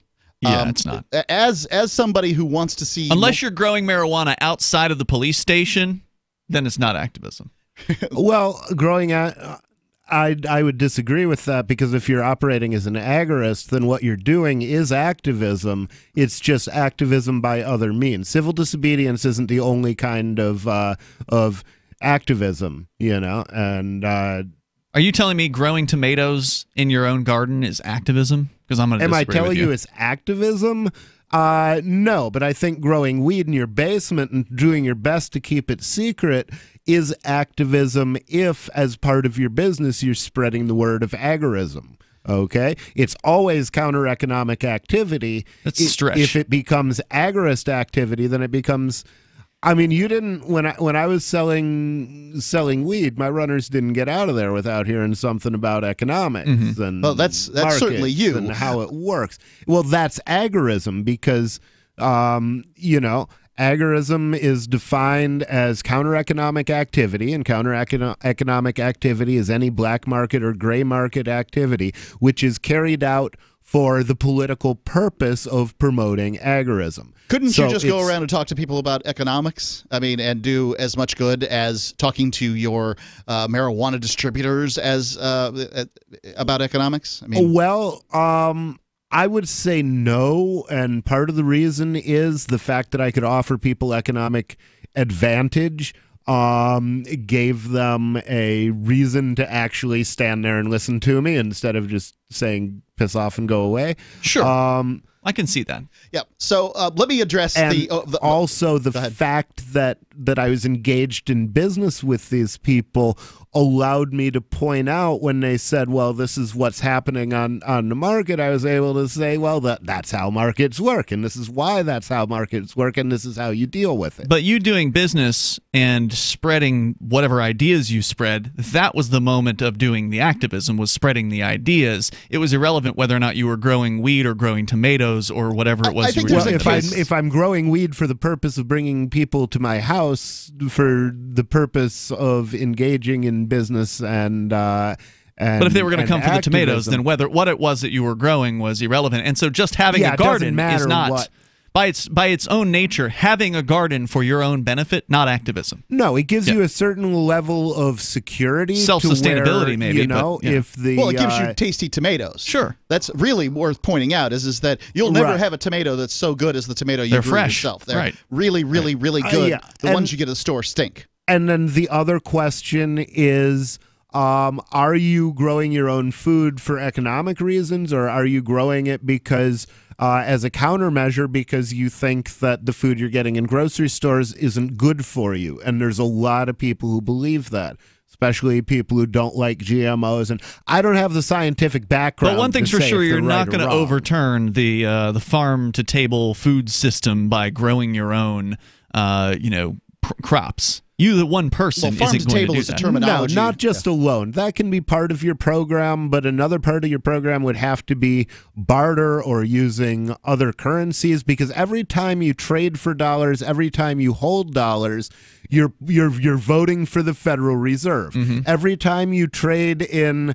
Bitcoin or in cash or Bitcoin Cash or in gold or in silver, then you're voting for the value Correct. of those as You're outside as of the commodities. system. You're outside of the old money system. So yeah, and that's the extent. Certainly, if you're growing your own food or if you're building your own house, you're depriving the state of tax money. You're hold on. not wait. participating in their dollar economy. Well, I'm not saying it's a good idea either. When your plan is do X, so trade in Bitcoin Cash. I like that, right? Step 2 is, well, I'm not sure, and step 3 is profit. Revolution. Right? There's no. This isn't a plan. This is just talk, and growing a garden isn't a plan. Right, I don't believe it is, and It's a plan nor do I for believe an agorism eventuality. is in that sense, or the idea of using an alternative currency. I think that those things are good ideas, but they are unquantifiable in the idea of sort of revolutionary or evolutionary thought. There might be a step in an evolutionary process, but they are not revolutionary. What the political activists here in New Hampshire have shown is that they can do quantifiable stuff that makes people's lives freer. Whereas, the agorist thing, you can make your own life freer because you're less likely to deal with demand or corporate control or things like that. But you can't make the world freer. But it's not just that, because you're making your customers freer. If I open up a church, in an agorist church that has a place where you can go and you can smoke vaporizers, but maybe not cigarettes, and you can smoke weed, and you can sit around and you can drink beer and talk about ending the state, then yeah, all of my customers are freer for what I've done. If I'm getting customers weed who wouldn't be able to get weed if they didn't know me, then I'm leaving my customers freer. I'm providing them with something they need outside the state. Even if I'm selling them tomatoes that I grew myself, every tax I evade, they're evading as well. I see that point. However, they're not free in the long run, right? Well, they're freer in the long run if we gain independence from their economic system. There's a limit to how well we can do that. But to the extent that people abandon the dollar, that's the second way of getting inflation. Is people say, I don't want to hold dollars. I'm pushing dollars away from me, and I'm pulling in gold and silver. Well, that's going to reflect itself in the dollar economy as inflation. Well, 2/3 of transactions on the planet are untaxed, untracked transactions. Good. You've got... Right. And that's just 2/3. natural. That's without any conscious promotion to speak of. Sure. Well, the conscious promotion probably isn't going to change anything in that number. It's a big number, and there's lots of transactions. I think it will, because there's a lot of poor people out there that don't have jobs and don't know how to make money on their own. Well, they can be taught to make money, to operate an agorist. I don't think it's a bad business. idea, but I'm saying you've already got 66%, and it's still not working. Working to what extent? I would say that the state would be much more powerful if all trade was taking place through regulated businesses. The state will become much more powerful because it will begin to clamp down over time on these transactions because it exists now. The state is getting technology as other people are getting technology. All right, there's more coming up here. The toll-free number is 855-450-FREE. I don't think there's anything wrong with doing outside the system stuff. I think it's great. Keep it up. The more you can do, the better for everybody. It's Free Talk Live. Bitcoin.com is delighted to announce their latest partnership with the gift card specialists at eGifter. With many of the world's leading brands on their roster, it is now easier than ever to get the gift cards of your favorite brands with Bitcoin Cash. To get started, just follow these simple steps. Visit giftcards.bitcoin.com. Pick the gift card you want, follow the instructions on your screen, and make your payment using your Bitcoin Cash wallet. Sit tight and your gift card will be delivered to you as soon as it's ready. That's giftcards.bitcoin.com. There are basically two types of advertising, direct response and branding. Radio's great for direct response with its low cost to listener ratio, but audio can't be beat for branding, which is a longer-term endeavor. You want to be the first thing that someone thinks of when they think about your product or service. If you have a local business that you want kept top of mind in your community, call the station. If you need national reach, Free Talk Live's got around 200 radio stations, millions of monthly listening sessions, can suit all budgets, and if we don't think we're right for you, we'll tell you. Email me, mark@freetalklive.com. By now you know that wireless technology like cell phones do in fact pose dangers to the health and privacy of everyone. Block-It Pocket's wide range of products are unmatched in providing the protection you deserve. No scare tactics, just common sense. BlockItPocket.com offers quality American-made options to alleviate and eliminate these invisible dangers. Learn more at BlockItPocket.com or call 888-315-9618. BlockItPocket.com, enhancing health and privacy. Would you like to get back that full head of hair from years past? Now, there is Reveal. Beverly Hills celebrity dermatologist Dr. Nathan Newman took nearly a decade to develop Reveal from natural botanicals to return to a full-body head of hair. Reveal for men and women with a 30-day money-back guarantee at GCNlife.com or toll free 844-443-6637. 844-443-6637. Reveal at GCNlife.com.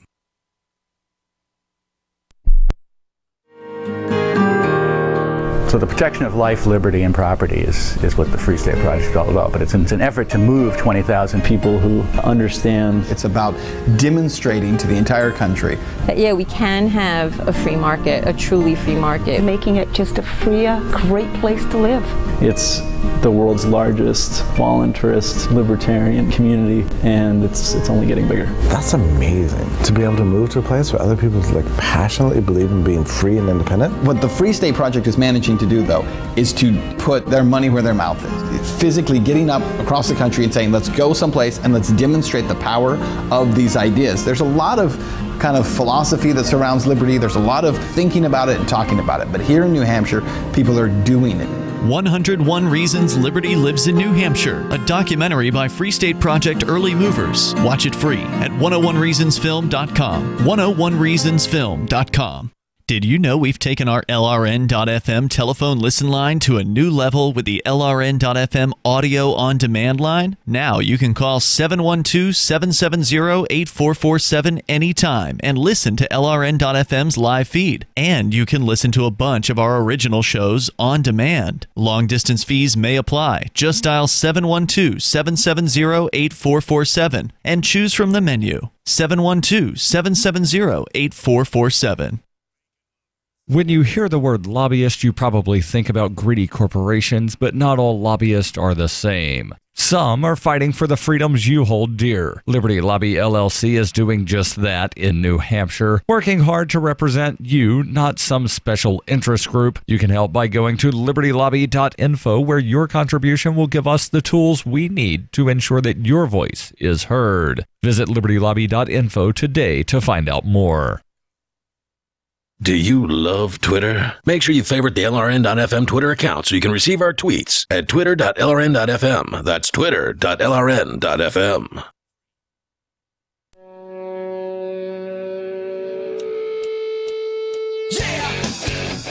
It is Free Talk Live. You may dial on in here and take control of the airwaves on this live Sunday edition of the show. Our toll-free number is 855-450-FREE. That's 855-450-3733. We've also got the Discord on-air call-in line rooms. You may join one of those, and then you'll sound almost like you're sitting here in the studio with us. Just go to discord.lrn.fm to do that. Discord is our chat server, and it is where you can go and interact with other Free Talk Live listeners before, during, and after the show. There's people in there right now. The On Air Now channel tends to be the busiest one, but there's other channels. So we've been talking off and on about cryptocurrency tonight. There's a channel all about that. There's gaming. There's a special channel for amplifiers and Patreons and subscribers on Twitter, people who support the show. So there's all kinds of stuff there. Check it out over at discord.lrn.fm. As we continue here, we'll take your calls and thoughts. Matthew is in Louisiana. You're on Free Talk Live. Hello, Matthew. Hello. Hey.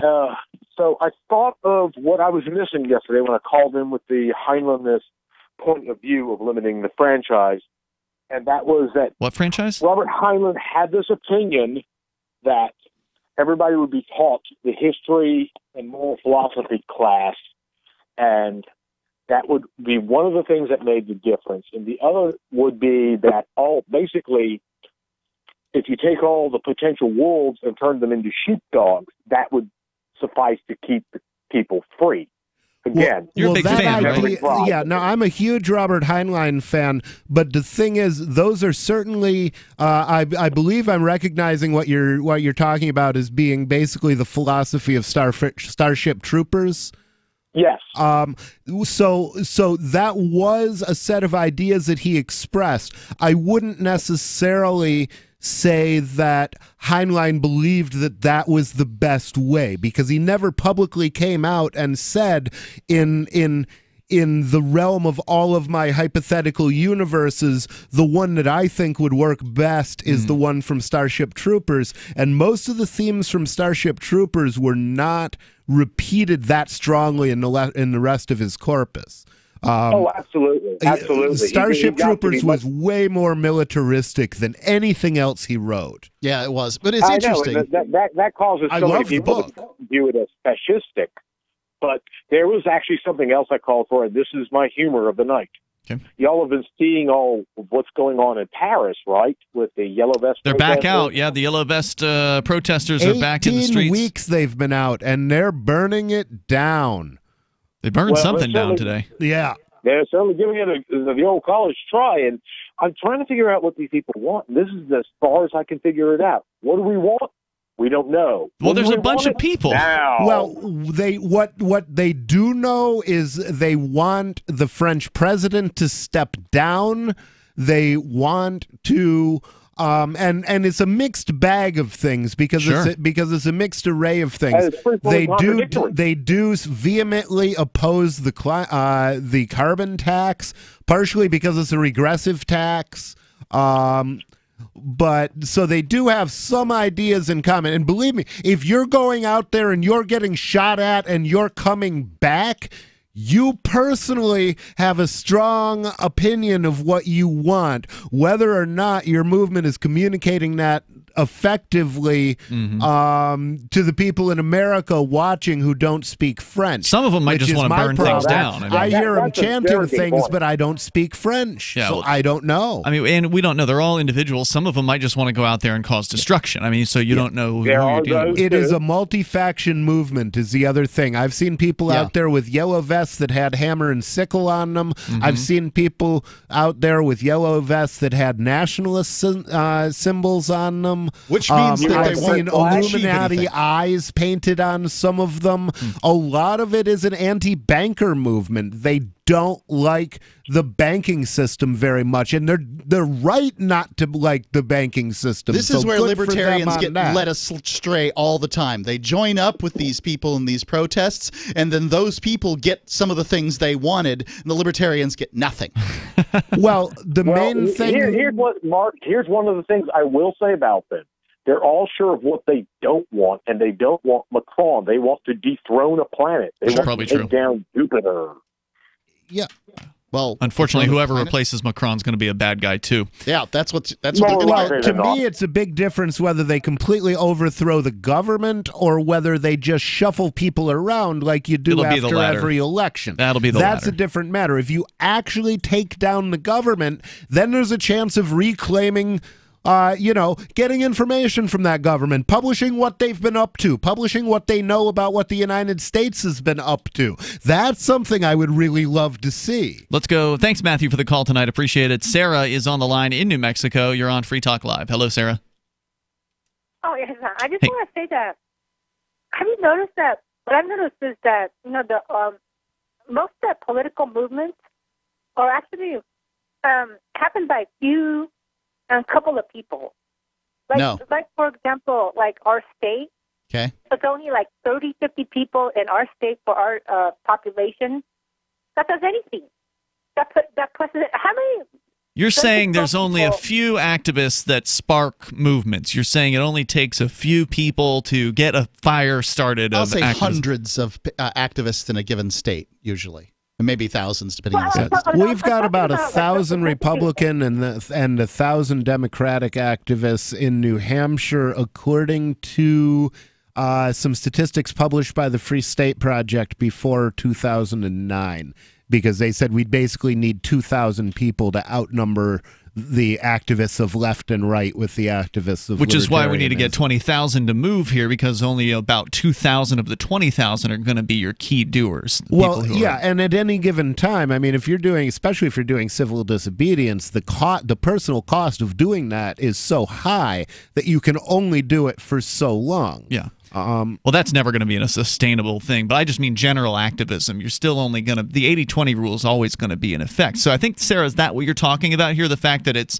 always a small minority of people who spark these movements that end up creating change? Right, like what you were saying about is right, about your school project. It's like that 20% does all the work, That's and right. 80% just kind of goes Everybody along with knows it. this. Yep, it happened to everybody. Well, what I'm saying is that the core, I mean, there could be supporters. Like I'm a supporter of gun control. Okay, I talk about it. Yep, But you're a I self-proclaimed never went communist. down- Yeah. Now, do you love Trump? Hold on a sec. Do you love Trump? No, I'm opposed to Trump. Do you I'm think? opposed to petroleum oil. I mean, do you think he's bad, or do you think he's really bad? I mean, do you think he's dangerous? Like he might, start hurting Muslims or anything? Can you imagine him doing Well, that? I would have preferred Hillary Clinton. That's my, that I would have preferred her over him. But we're stuck with him, so we have to Do you live with it. think and Trump work with poses it. a danger to minorities then, though? Do you think he's actually going to act against them? Look, I was talking about like the activists, the core activists. She's terrible about answering questions, so you can try again and see if you can get an answer. The reason I'm asking this is if you think that Trump is dangerous to people, then why would you want to disarm his potential victims so they couldn't fight back? There were 12 million people killed in the Holocaust. Well, guess what the size of the German army was at the outset of World War II? 12 million men.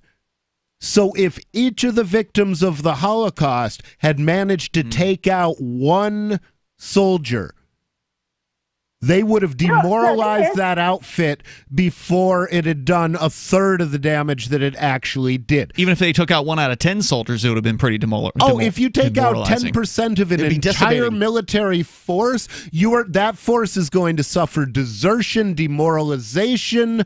It's not. And if you take out 20% is generally considered acceptable casualties on a mission, but you don't send out your entire military on a mission and sustain 20% casualties and call yourself a winner unless your straits are really desperate. So, Sarah, basically what Rich is saying is, do you want to disarm minorities so they can't fight back against Trump if Trump ever comes after them? Well, that's not what our concern here in New Mexico is. So you're not concerned with the rights of minorities, is what you're saying?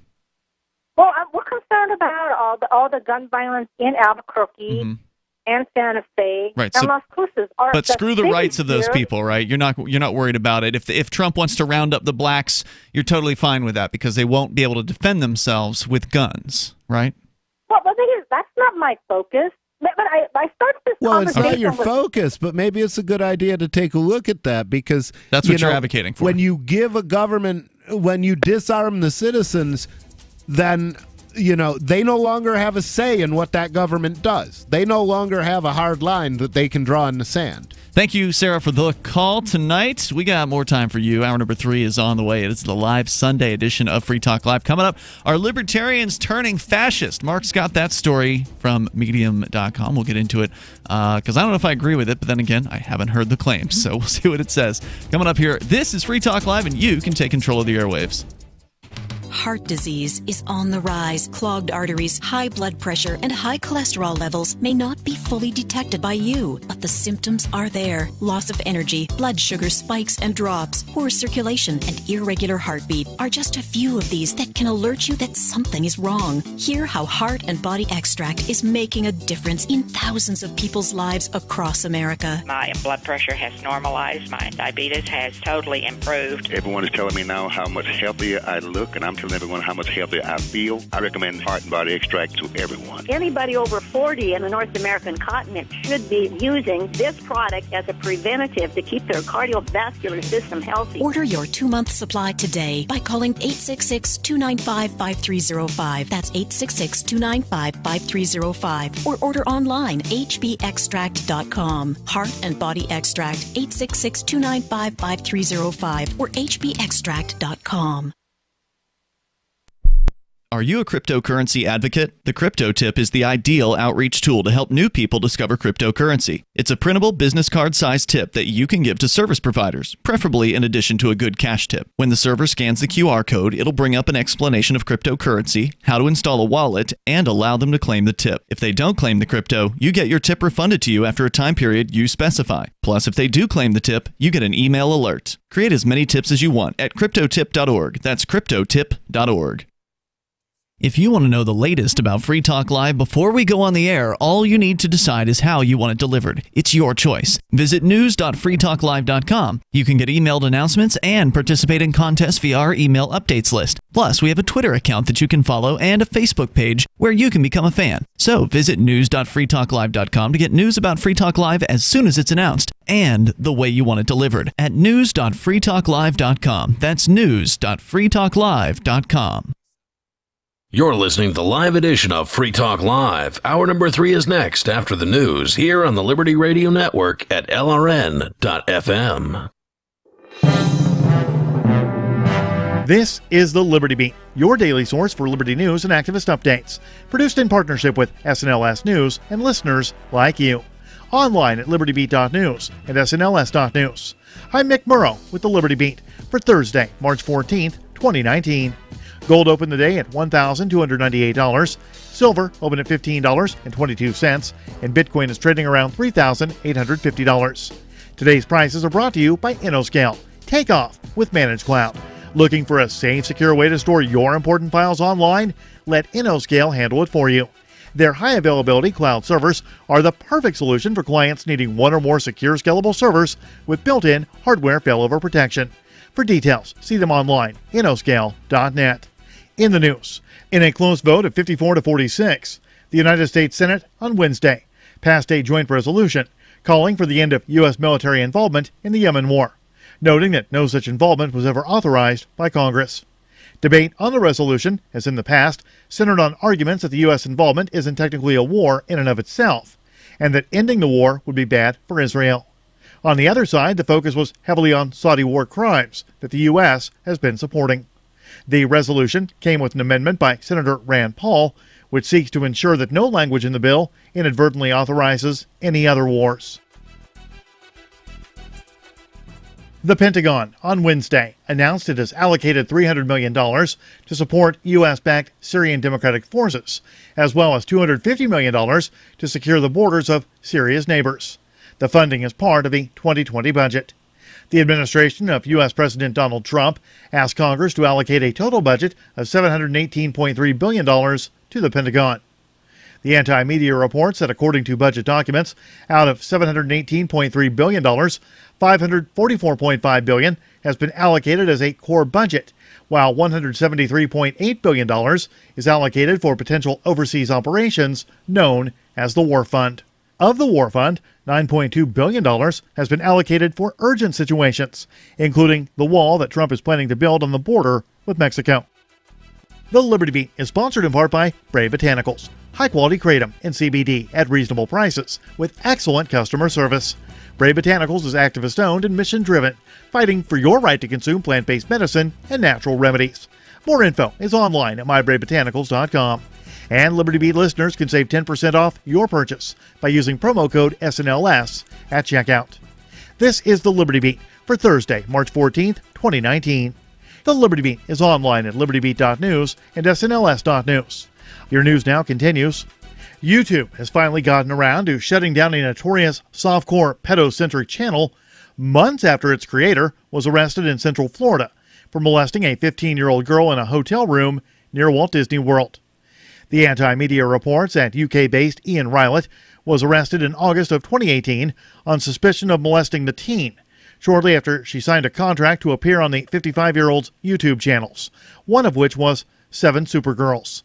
In response, YouTube has finally shut down the operation. 2 individuals involved in a violent attack on the North Korean embassy in Madrid have reportedly been linked by Spanish authorities to the CIA. According to a report from the Anti-Media, 2 of the 10 assailants who broke into the embassy and interrogated diplomatic staff have been identified and have connections to the U.S. intelligence agency. The CIA has denied involvement in the attack. A family in San Antonio, Texas, is heartbroken and searching for answers this week after a San Antonio police officer shot and killed their chihuahua in their backyard. The Free Thought Project says that after the officer shot the tiny dog, he gave no reason for doing so and simply left. Neighbors who heard the gunshot were startled and also wanted to know why a cop would open fire in a residential area to shoot and kill a tiny chihuahua. Support for the Liberty Beat comes from the Conscious Resistance Network, featuring videos, news reports, and articles from a spiritual anarchist perspective. Experience the Conscious Resistance at theconsciousresistance.com. How would you like to have your business featured on the Liberty Beat? You can. Just send an email to libertybeat@snls.news for details. This is the Liberty Beat, produced in partnership with SNLS News and listeners like you. The Liberty Beat is online at libertybeat.news and snls.news. I'm Mick Murrow, reporting for the Liberty Beat for Thursday, March 14th, 2019. Reminding you, spread liberty with a smile. A local grandmother is beginning to realize that her family never even looked for a better nursing home. A man leaves a father-daughter dance with a different girl than he came with, and an earthquake late warning system goes off in Haiti. Watch as yet another precious fraction of your life passes mercilessly in front of your very eyes. This is the Onion Week in Review. Shortly after discovering he had locked himself outside of his suburban home Thursday, fully nude claims adjuster David Ronzo delivered a moving and thought-provoking treatise on the frailty of the human condition to a slowly gathering crowd of his neighbors. Ronzo, who initially panicked when he realized he was naked, soon turned and faced confused passersby and delivered a stirring oration on the grim facts of mortality, along with the indomitable nature of the human spirit. In other news, a man is arrested for stealing over $50,000 worth of beards from Hank Williams Jr. A pretty lady is playing hard to follow, and a dog named Murph lives up to his name. For more, visit theonion.com/newsbeat. This is the Onion News Network.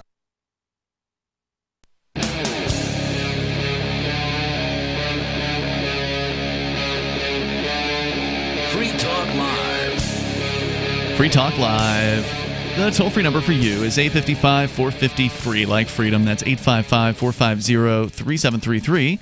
In the studio here tonight, it's Ian, Rich Paul, and Mark. Don't forget, you can join us on our Discord server. Get on those Discord call-in lines. You'll sound almost like you're sitting here in the studio with us over at discord.lrn.fm. Once again, that's discord.lrn.fm. As we continue here, Mark, you had a story that you wanted to share from an author over at medium.com on an opinion piece about libertarians turning fascist, which in the case of former co-host Christopher Cantwell, it definitely happened.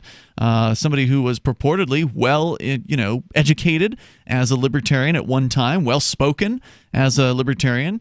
Whether you agreed with his attitude or not was another question, but he was definitely a pretty principled libertarian, or so it seemed, and now he's basically a Nazi.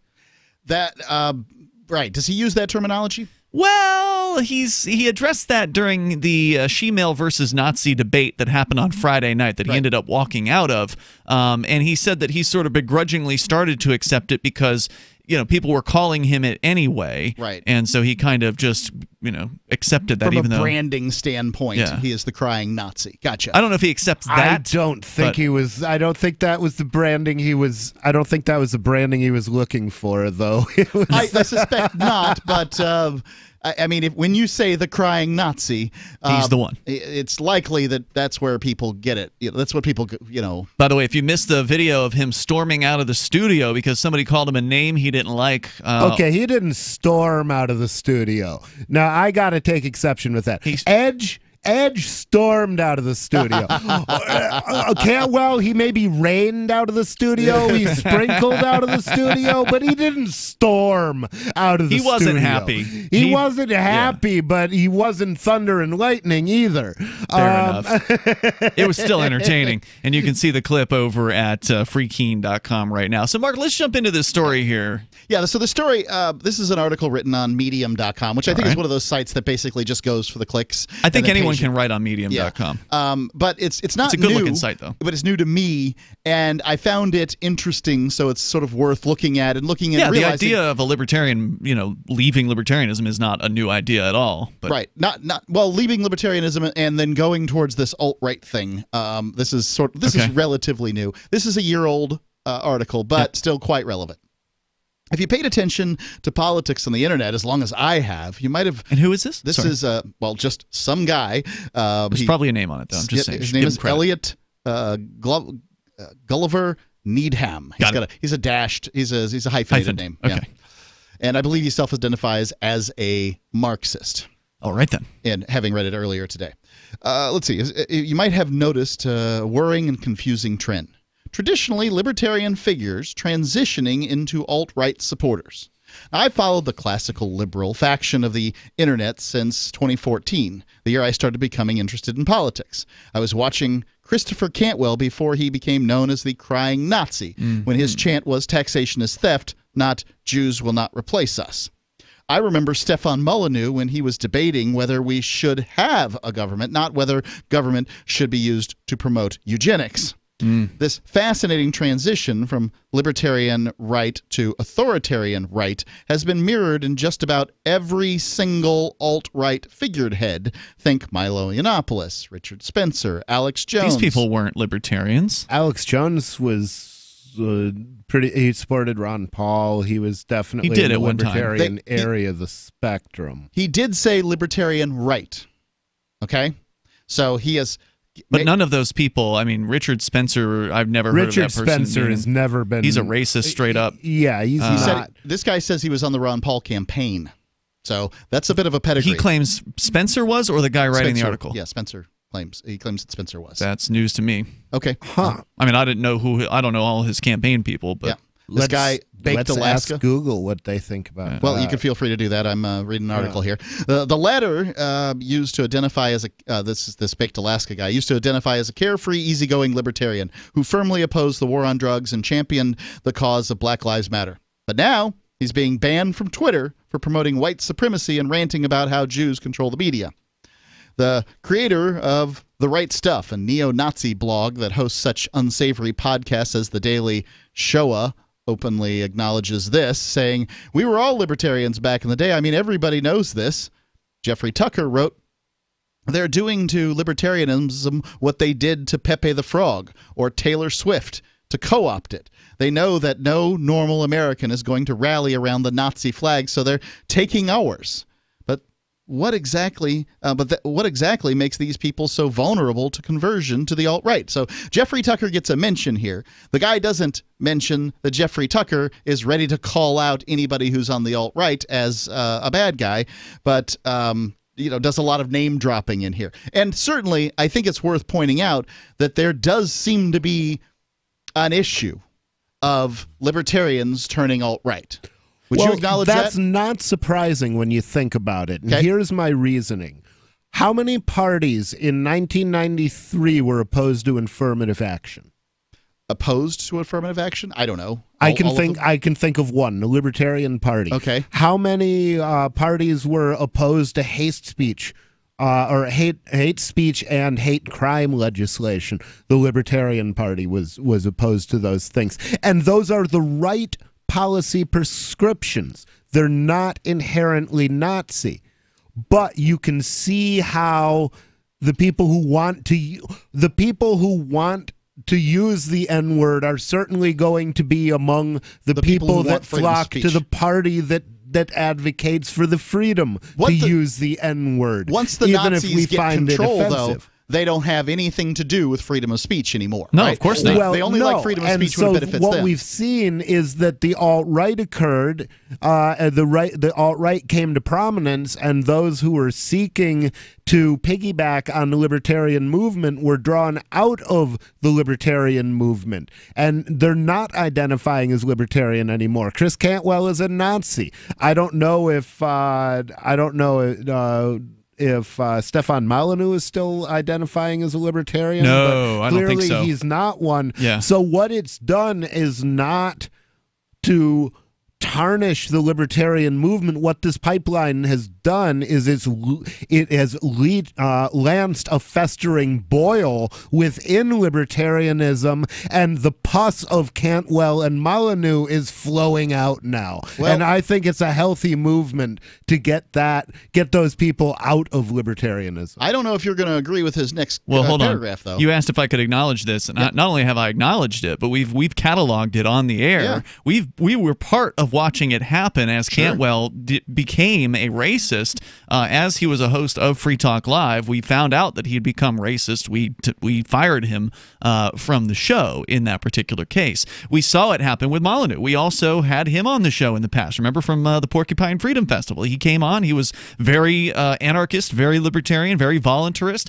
And then during the Trump campaign, he turned into a Trumper and was singing the U.S. national anthem as a Canadian on one of his videos. I mean, it just became this bizarre thing where he went into the so-called race realism, which is just a code word for racism.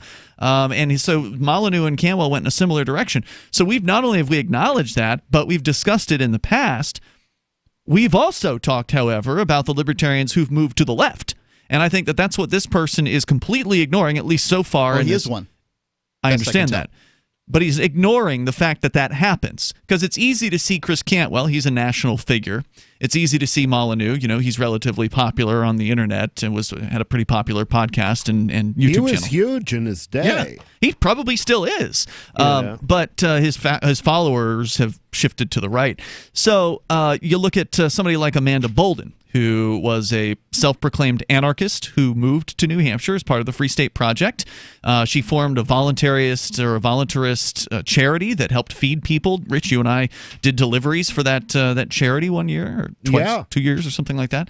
And so we were involved with that. We've had her on the show on a number of occasions in the past talking about that charity and what motivated it. And then she became a full-blown leftist. She joined the Democrat Party, and instead of working within it as a libertarian, she just fully adopted their belief systems, married a leftist. Yeah, she became a leftist by the injection method. There's that too. There's the argument that she just became whatever her boyfriends were over time. But it wasn't just her. It was also a guy named Will May, who was a blogger at freekeen.com, and there have been others that went to the left. There's more coming up. Does your dog itch, scratch, stink, or shed like crazy? Come to Dinovite for help. Order a 90-day supply of Dinovite. Dinovite is nutrition. Pick up 2 bottles of Lico Chops. Get the 3rd bottle free. New improved Lico Chops with omega-3, omega-6, vitamin E. And now, 6 extra direct-fed microbials. Even better for the digestive tract and immune system. Try Lico Chops. Buy 2, get 1 free. At Dinovite.com. DINOVITE.com. Go to themorganreport.com and receive updates and insights you will not find anywhere else on the web. You will discover how to grow and protect your wealth under all market conditions. The Free Morgan Report provides interviews, webinars, question and answer sessions, plus mind-blowing videos. As David Morgan says, let my passion create your wealth. Themorganreport.com. Themorganreport.com. There are basically 2 types of advertising: direct response and branding. Radio's great for direct response with its low cost to listener ratio, but audio can't be beat for branding, which is a longer-term endeavor. You want to be the first thing that someone thinks of when they think about your product or service. If you have a local business that you want kept top of mind in your community, call the station. If you need national reach, Free Talk Live's got around 200 radio stations, millions of monthly listening sessions, can suit all budgets, and if we don't think we're right for you, we'll tell you. Email me, mark@freetalklive.com. Bitcoin.com is delighted to announce their latest partnership with the gift card specialists at eGifter. With many of the world's leading brands on their roster, it is now easier than ever to get the gift cards of your favorite brands with Bitcoin Cash. To get started, just follow these simple steps. Visit giftcards.bitcoin.com, pick the gift card you want, follow the instructions on your screen, and make your payment using your Bitcoin Cash wallet. Sit tight and your gift card will be delivered to you as soon as it's ready. That's giftcards.bitcoin.com. If you're looking for work, the person you are applying to may be even more nervous than you are. And the way things are now, your references have never been more important. Here are 3 tips. First, know that employers are checking. Every hire is under the microscope these days. Second, they won't just be checking references you provide. Figure that all of your ex-employers will get a call and be asked, would you hire him or her again? Third, assume you will be Googled. So before you apply, remove all those party animal photos from your Facebook page. Even if you're not in the job market, effective communication skills have never been more important, with money and attention so scarce now. For more tips for job seekers and getting better results in all your day-to-day communication, hit survivalspeech.com. I'm Holland Cook. Some of you asked, and now we've delivered. LRN.FM's live Keene, New Hampshire studio shows are now streamed in HD on Twitch. Visit our channel at twitch.lrn.fm and give it a follow. If you have Amazon Prime, you get 1 free subscription on Twitch. If you use it on our channel, Twitch will give LRN.FM a monthly piece of your Prime subscription cost. So please watch, follow, share, and subscribe to twitch.lrn.fm. That's twitch.lrn.fm. My name is Jacob Hornberger. I'm president of the Future of Freedom Foundation, which Congressman Ron Paul awarded for having an outstanding freedom website. Write us at fff@fff.org, and we'll send you a free 3-month subscription to our monthly journal of libertarian essays and our booklet, Economic Liberty in the Constitution, which George Mason University economics professor Walter Williams praised in a recent column. That's fff@fff.org. You can put the Liberty Radio Network on the air in your area. Visit broadcast.lrn.fm to learn how. Broadcast.lrn.fm.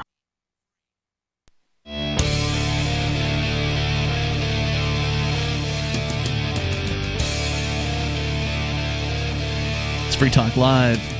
Dial in toll-free, bring up anything that you want. Our number is 855-450-FREE, like freedom. It's 855-450-3733. As we continue here, we will take your calls about what you want. Sharing a story from Medium by a self-proclaimed Marxist who's got opinions about the libertarians shifting to the right, some of them, like Christopher Cantwell, who used to be a self-proclaimed libertarian. Now, he's basically a Nazi, and then others. But I'm saying that it's not just a right-wing problem. It's a problem of people leaving the ideas of liberty for various different reasons, because some have gone to the left, and very, very far to the left. And now, did you catch whether or not Cantwell had adopted any of the Nazi anti-free market ideas? Because, National Socialists were socialists. They were not free marketers by any stretch. He is tariffs is his thing. He tends to be afraid that some country could undercut the U.S. distributors of whatever, say steel, and therefore weaken the power of the nation and put them out of business, and then do whatever they want. Basically, what Walmart did to Kmart, which was Walmart dedicated a whole bunch of money to undercutting Kmart, and it worked. It worked. Kmart could not compete. Kmart, then owned by Sears, could not compete, and basically they shut it down, and the brand is dead. Well, actually, Kmart's still around, but there's not very many of them compared to its heyday. Isn't Sears dead now, too? Yeah, pretty much. Yeah. They were on the auction block a little while ago. I'm not sure what happened with that deal, because somebody, one of their board chairmen or something, wanted to buy it for pennies on the dollar, and they were originally saying no, but I think they might have said yes. I forget what happened there. They're sort of limping along, basically, just barely. Sears was the Amazon.com of its name, of its day, of course. Yeah. So that was, you could buy heroin by mail order. That was from good times. Sears and Roebuck. They would send you a fully automatic gun. Guns and heroin, all in the same box. They would send you all sorts of elixirs of marijuana. They would send you whatever you wanted. So they were not only the Amazon.com of their day. They were also the well, heck, not even Amazon will sell you heroin and marijuana. Well, no, so they were also the Silk Road of their day because all that stuff was legal. So, Mark, let's get a little bit further here, and then we'll get to your calls and thoughts, because I fully disagree that this is only a right-wing problem. The People author leave goes liberty, on period. to understand why libertarians are so susceptible to white supremacist ideas. We have to look at the history of it. So he assumes a premises, right? Like he says, okay, these libertarians have done this, so and therefore all libertarians do that, right? False. We have to look at the history of it, specifically within the United States. And well, that's a good place to look for libertarian history. The fact is that libertarianism has always been a refuge of racism and implicit support for authoritarianism, despite direct contradiction to their supposed ideology. Throughout history, the men who are considered the cornerstones of the right libertarian philosophy supported brutal dictators. Look at Mises' support of Mussolini, or Hayek and Friedman's backing of Pinochet. It is clear that these people have always been willing to put aside ideology for what they see as an ends that justifies the means. Well, if that's even true, in such morally abhorrent cases as supporting apartheid in South Africa or the Confederacy under the pretense of states' rights. Well, if that's true, and I don't know because I don't read those authors, I have no idea what they've said, so I'll take his word for it. Hayek, Mises, and Friedman are important people in the liberty movement. Fine, just because they wrote some books and were influential, that's fine. But if they actually support dictators, then they're not libertarians. Just going to say that right now. Yeah, and Friedman's relationship with Pinochet was not support, for example. Friedman hated Pinochet, but Friedman nonetheless spent time as an advisor to Pinochet, and what he told him is you need to open up your markets, you need to free your markets, you need to stop trying to control your markets. So Pinochet did that, the country got richer, and then the country overthrew Pinochet. So good for them in terms of getting rid of him. Now, I believe, and Friedman himself writes about this and how pleased he was that, once the markets were free, they did not support Pinochet. Right. This trying to smear us with the Confederacy thing. I don't know. Supporting apartheid, I can't speak to that. It's got a link here. I didn't read that ahead of time. But as far as the Confederacy goes, look, if you're going to have an organization that you call a state, and that organization is going to sign on to a federation that we're going to call the United States of America, then one would presume that organization if it has the right to sign up, it has the right to leave. To leave. I mean, everything's got an exit clause. You would hope. I'm not saying apparently not. that state has a legitimate right to exist, but I'm saying if you presume that it does, and you presume that it has the right to join a federation, then you must then presume that it has the right to leave that federation. And if it has bad reasons for leaving that federation, i.e. wanting to own a particular race of people, then it's a bad reason to want to leave, and owning people is bad. But my support for the notion that a state can leave the Union is not based on racism, and anybody who would smear me like that really does not understand my position. Right. And frankly, if a state had wanted to secede from the Union, say a northern state had wanted to secede from the Union prior to the Civil War because it didn't want to be associated with slavery, then I would support them too. Indeed. I do. Absolutely. I'd support them wholeheartedly, which I can't do with the Confederacy because it was a confederacy of economic dunces. For one thing, they managed to castrate themselves economically through having slavery in the first place. It kept them in a feudal system instead of allowing them to truly implement a market economy, and that's why they were so poor that they lost to the North. They didn't have the industrial base. Right. I mean, you want to know my opinion on the Confederacy? Watch Django Unchained. I think it's awesome. It's a good movie. It's a really good movie. But I do think that any state has the right to leave the Federation if it wants to leave for whatever reason. And the New England states did want to leave in like the 1820s. You can look it up, ladies and gentlemen. And I support their desire to have done so. It's about time it happened again. I support John Brown. That was the guy who went down south. He was from Kansas or Mississippi. Yeah. But He went to Missouri and he basically whacked a bunch of slave owners Right, he caused and set their slaves free and tried to create a slave uprising that eventually failed and he was hanged. But he was a friend of Lysander Spooner, as a matter of fact.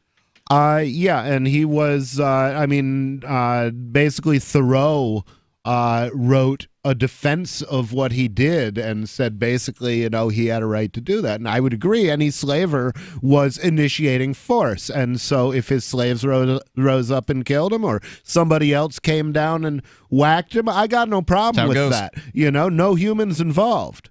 Yep, I tend to agree. Let's go on here. This lingering white supremacy in the libertarian movement carried on beyond the mid-20th century into the ideologies of Murray Rothbard and Lew Rockwell. Rothbard himself wrote that the proper strategy of libertarians and paleos is a strategy of white ring populism. Essentially, that means appealing to the racism held within the right of American society, not dissimilar to what we see in Donald Trump. There's a lot more to right-wing populism than racial ideology. It's a big I'd say jump. that's a very small piece of it. We got more on the way here. The toll-free number is 855-450-FREE, like freedom. That's 855-450-3733. Free Talk Live. The United States of Empire is a book that claims the United States is the empire of the world. George Washington had warned us against foreign wars. The United States of Empire shows that World Wars I and II left England broken. Its former colony, the U.S., had to save the empire. Was there ever a vote? Who do we fight for? The deep state began with World War I. The United States of Empire by James Dunn. Available at Amazon Books. Anytime, any place, anywhere, radio remains the most intimate of all forms of media. At home, at work, in the car, on smartphones. Over 90% of consumers still listen to radio every week. That makes choosing radio as a place to advertise your business one of the best decisions you can make. Email advertise@gcnlive.com and partner up with an experienced GCN representative. Advertise@gcnlive.com. Easy, hang up on this. effective. Free Talk Live. Yeah, you're a loser. Wow. So I'm a loser because I don't have health insurance. Is that all you got? Health insurance, and you don't want to license your vehicles like the guy in Florida, too? So I'm a loser because I don't want to bend over for the state and have them molest my freedom and take my money from me. Boy, you've got a serious issue with priorities, man. Why don't you just pay... Does it make you feel like a winner when you get a speeding ticket? Does it make you feel like a winner when you're paying property tax? You betcha. You're pathetic, dude. Thanks for the call. The government loves bootlickers like Leon. Yeah. That's sad, man. I hope that more people out there are not like him. Because people like Leon are the problem. People like Leon who just do whatever it is they're told and they feel good about it. That's sick. Free Talk Live, 7 nights a week from 7 to 10 Eastern, live on the Liberty Radio Network at LRN.FM. There are basically two types of advertising, direct response and branding. Radio's great for direct response with its low cost to listener ratio, but audio can't be beat for branding, which is a longer-term endeavor. You want to be the first thing that someone thinks of when they think about your product or service. If you have a local business that you want kept top of mind in your community, call the station. If you need national reach, Free Talk Live's got around 200 radio stations, millions of monthly listening sessions, can suit all budgets, and if we don't think we're right for you, we'll tell you. Email me, mark@freetalklive.com. So you've heard all 3 hours of the latest episode of Free Talk Live, and you're still hungry for liberty-oriented audio content? Did you know that we have another 24/7 audio stream at LRN.FM? The Liberty Radio Network airs the latest episodes of some of the best liberty-oriented podcasts on the internet around the clock. In addition to recorded content, you'll also hear live shows like Free Talk Live, originating from our Keene, New Hampshire studio. So listen anytime at LRN.FM. That's LRN.FM. Is spreading the message of liberty, cryptocurrency, and peace around the globe worth $2 per month to you? As you may already know, in addition to our internet feed, LRN.FM broadcasts on free-to-air satellite across North and Central America, as well as Sub-Saharan Africa. And we've been available on satellite for free 24/7 since 2010. The LRN.FM free-to-air satellite signal is reaching some of the most oppressive regimes in the world, and there's no doubt our ideas are making an impact. You can learn more about the channel's impact by watching the 3-minute video at fund.lrn.fm. If you'd like to help free minds globally with our ideas of liberty, cryptocurrency, and peace, you can donate as little as $2 per month via fund.lrn.fm. You can help us continue and expand our satellite broadcast to multiple continents. Visit fund.lrn.fm today, and thank you for your help. Don't forget to share the link on social media. That's fund.lrn.fm. Help get LRN.FM into more ears. Visit promote.lrn.fm for a free bumper sticker, flyers, banners, graphics, and more. Promote.lrn.fm.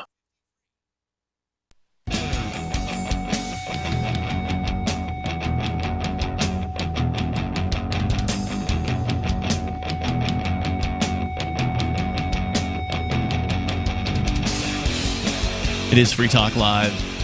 Live Sunday edition of the show. You can dial in and take control of the airwaves. Our number is 855-450-FREE. That's 855-450-3733. Once again, somebody on the left is trying to paint the libertarians as though they're on the right. Right. It's a heck of a lot. Well, not just paint them as they're on the right. They're racists. This is a lot easier than having the argument that libertarians have bad ideas, because the left is really bad at having the argument that the libertarian ideas are bad. Right, because ours are the ones that are based in peace and non-aggression and, Well, and facts surrounding, things that work and a whole bunch of other stuff. You're right. Socialism really doesn't work. Better to just badmouth and paint us as though we're racist, which, again, if this movement felt racist to me, I would not have gotten involved with it. If I'd gone to the Libertarian Party meetings in Sarasota, where I first, got involved in these sorts of things, and I felt like I was around a bunch of racists, I'd have been like, see ya. Yeah, right. That's one of the reasons that when I left the Democratic Party, I went to the Libertarian Party and not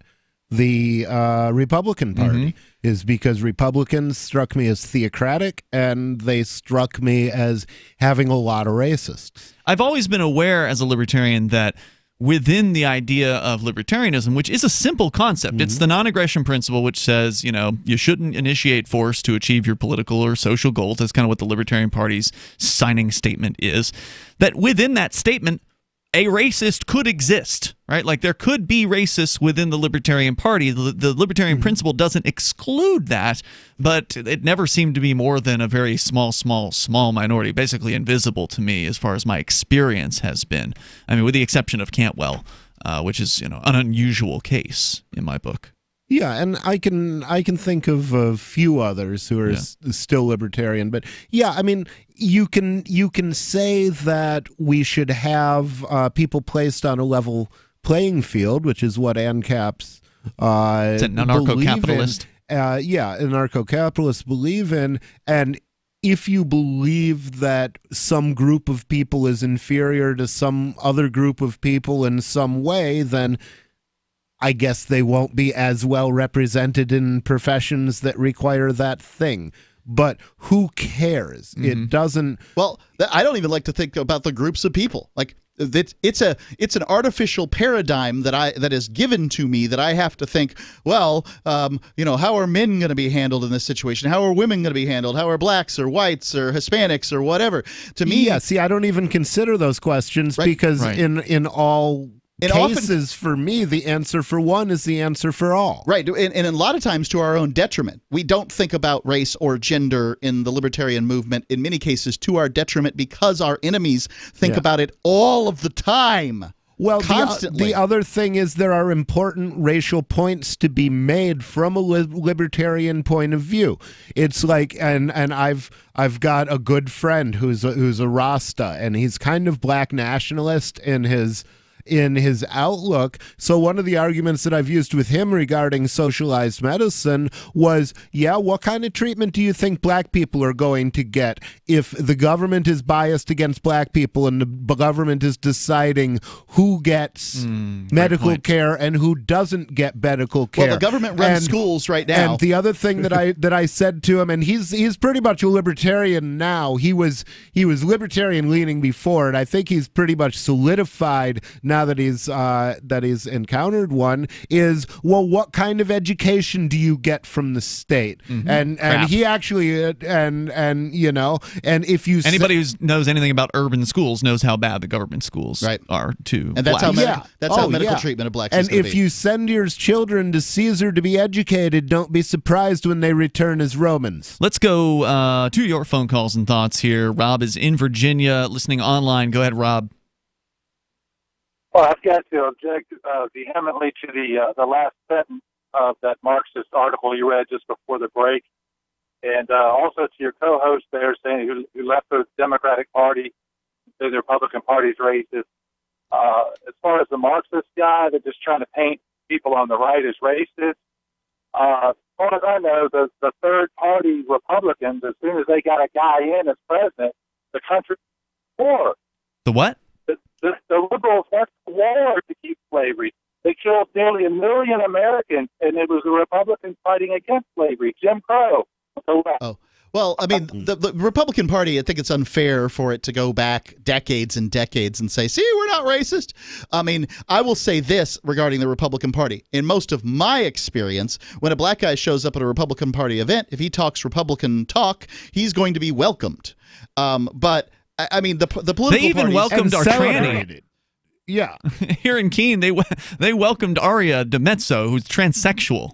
Right, and so I think that it may not be the same in the South, just to be clear, but they welcomed her here in Keene, New Hampshire. I think that the political parties have changed dramatically since, say, 1950. Oh, I think he actually dropped off the line. Bye, I guess. Let's see. Continuing here, we got Allie on the line in North Carolina, listening to WNIS in Virginia. Hello, Allie. Hello, how are you? You're on the air. Go ahead. Yes, I have the answer to your Sears question about what happened to them. Sure. Several years ago, they had little outlet stores, or pretty much storefronts, and they just carried appliances. Yeah, they have those. And some Kenmore name products. That's right. Well, they put out an option for anybody local who had an interest in purchasing that particular store. Now, whether it was on a franchise level or full out owning the store, but keeping the Sears brand name on the building and carrying the product, I'm not exactly sure. Huh. But we do have one here, whether it's owned, separate, singularly by, a couple that lives here locally in North Carolina. I'm actually in North Carolina. I'm not exactly sure, but Lowe's has also picked up the Craftsman name, which is is also Sears' name. Yes, and they're selling. Who picked up the Craftsman? Lowe's. Lowe's. Did. Oh, good. That's interesting. I didn't know that. Well, they were a great name and tools back when they had their guarantee. Yeah, you could turn in an old hammer that broke, and you could get a new one. That's amazing. Yeah. I'd go through pawn shops looking for broken Craftsman tools that I could then buy and replace at Sears. Allie, I think that policy is still in effect. I think the policy is still in effect. Huh. Good, because it was out of effect at the end when they were owned by Sears, but perhaps it's in effect again under Lowe's. Thanks for the update on that, Allie. I appreciate the heads up, and I thank you for the call tonight. Let's continue here. Greg is in New York. You're on Free Talk Live watching us on YouTube. Go ahead, Greg. I was listening, and I was just thinking that all the parties, not just the libertarian people, have switched all the time. I mean, the very secessionist and Confederate flag-waving people today call themselves the Party of Lincoln. That I find really funny because Lincoln was actually fighting against the Confederacy. Right. So, and that's why they seceded, because he was elected. So calling themselves the Party of Lincoln while at the same time saying that they support the very states that seceded for Lincoln, I feel like you could see the parties changed over time. And even in the last 8 years, I mean, I remember Romney versus Obama, the debates where Romney said, Russia is our main geopolitical foe. And then Obama said the 80s called for their foreign policy back. So for the next 4 years, the Republicans were trying to prove Russia is our enemy. Right. And the Democrats. Now they switched. Yeah. So I don't think that either of these parties is really consistent about anything. No, they're not. They're consistent on this. They're consistent on the belief that they must disagree with the other party, which is what the thing that has amazed me about folks like this, the author here, that basically says libertarians are bad because they're on the right. Well, It's not true. You could trade your enemy, the Republican Party, for a friend who disagrees with you 50, 60, 70% of the time, but agrees with you, 30 to 50% of the time, depending on the situation. But they don't. They want to make enemies of everybody. Greg, stand by. I know you're calling about something else, so if you want, we can hang on to you. The toll-free number is 855-450-FREE. Moments remain in this episode. We've got enough time. Maybe if you get on the line right now, we can get you on the air with us. 855-450-FREE is our toll-free number. You can also join our Discord on-air call-in line rooms over at discord.lrn.fm. It's Free Talk Live.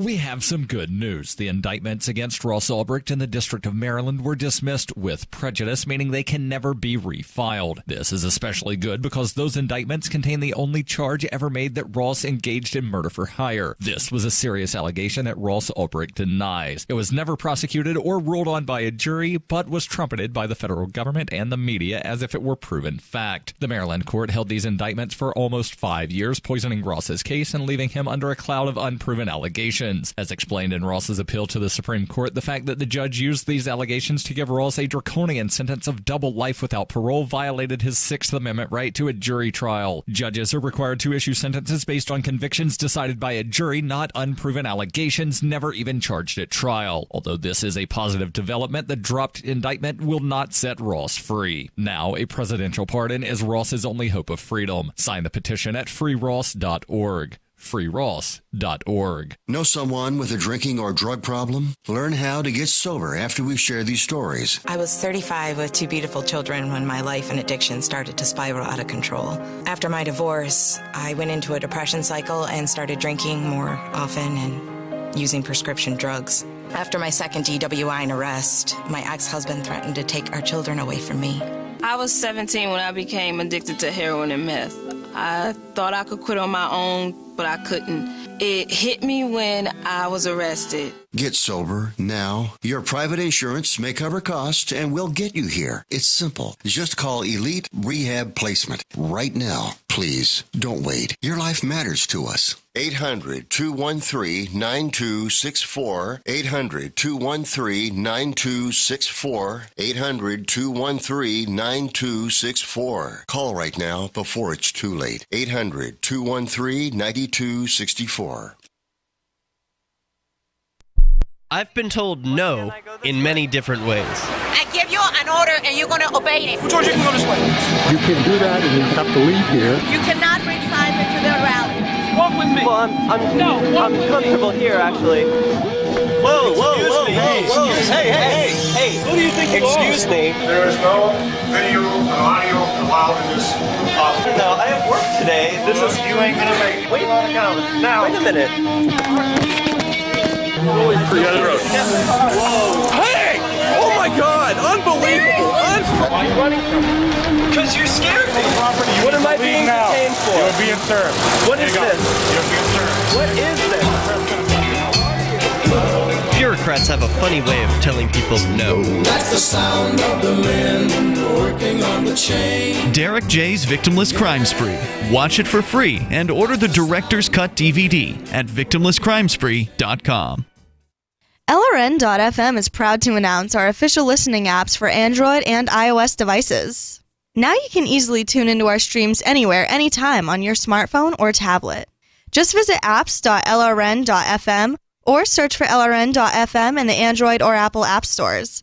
Please download, rate us 5 stars, then share the link on your social media and let your friends and family know how you're listening to LRN.FM. Download it now, free at apps.lrn.fm. This Your Family Today tip is brought to you by Juicy Juice, 100% juice, providing a full serving of fruit in every 4 ounces. Visit us at juicyjuice.com. When it comes to nutrition, kids need both fruits and vegetables every day to stay healthy and grow. For the ideal mix, your kid should have at least 1.5 cups of any veggie or 100% veggie juice and 1 cup of any fruit or 100% fruit juice a day. For more tips like these, visit us at parenthood.com/yourfamilytoday. Some of our live shows are streamed in HD on Twitch. Please follow and share at twitch.lrn.fm. That's twitch.lrn.fm.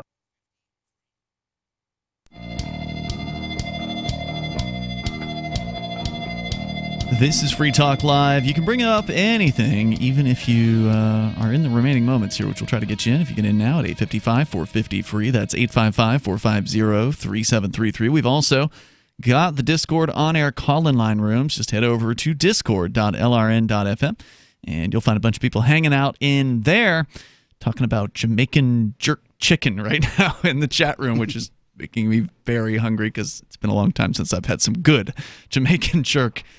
Probably been 15 years. But regardless, you can talk about all kinds of different things over there. Oh, and our Twitch viewers, I want to say thanks to the folks watching us over there. We've actually had a solid 30 viewers or more throughout the show tonight. And that's a little bit more than what our typical shows on Twitch have brought us in the last year. We've been broadcasting on the Twitch platform for more than a year now.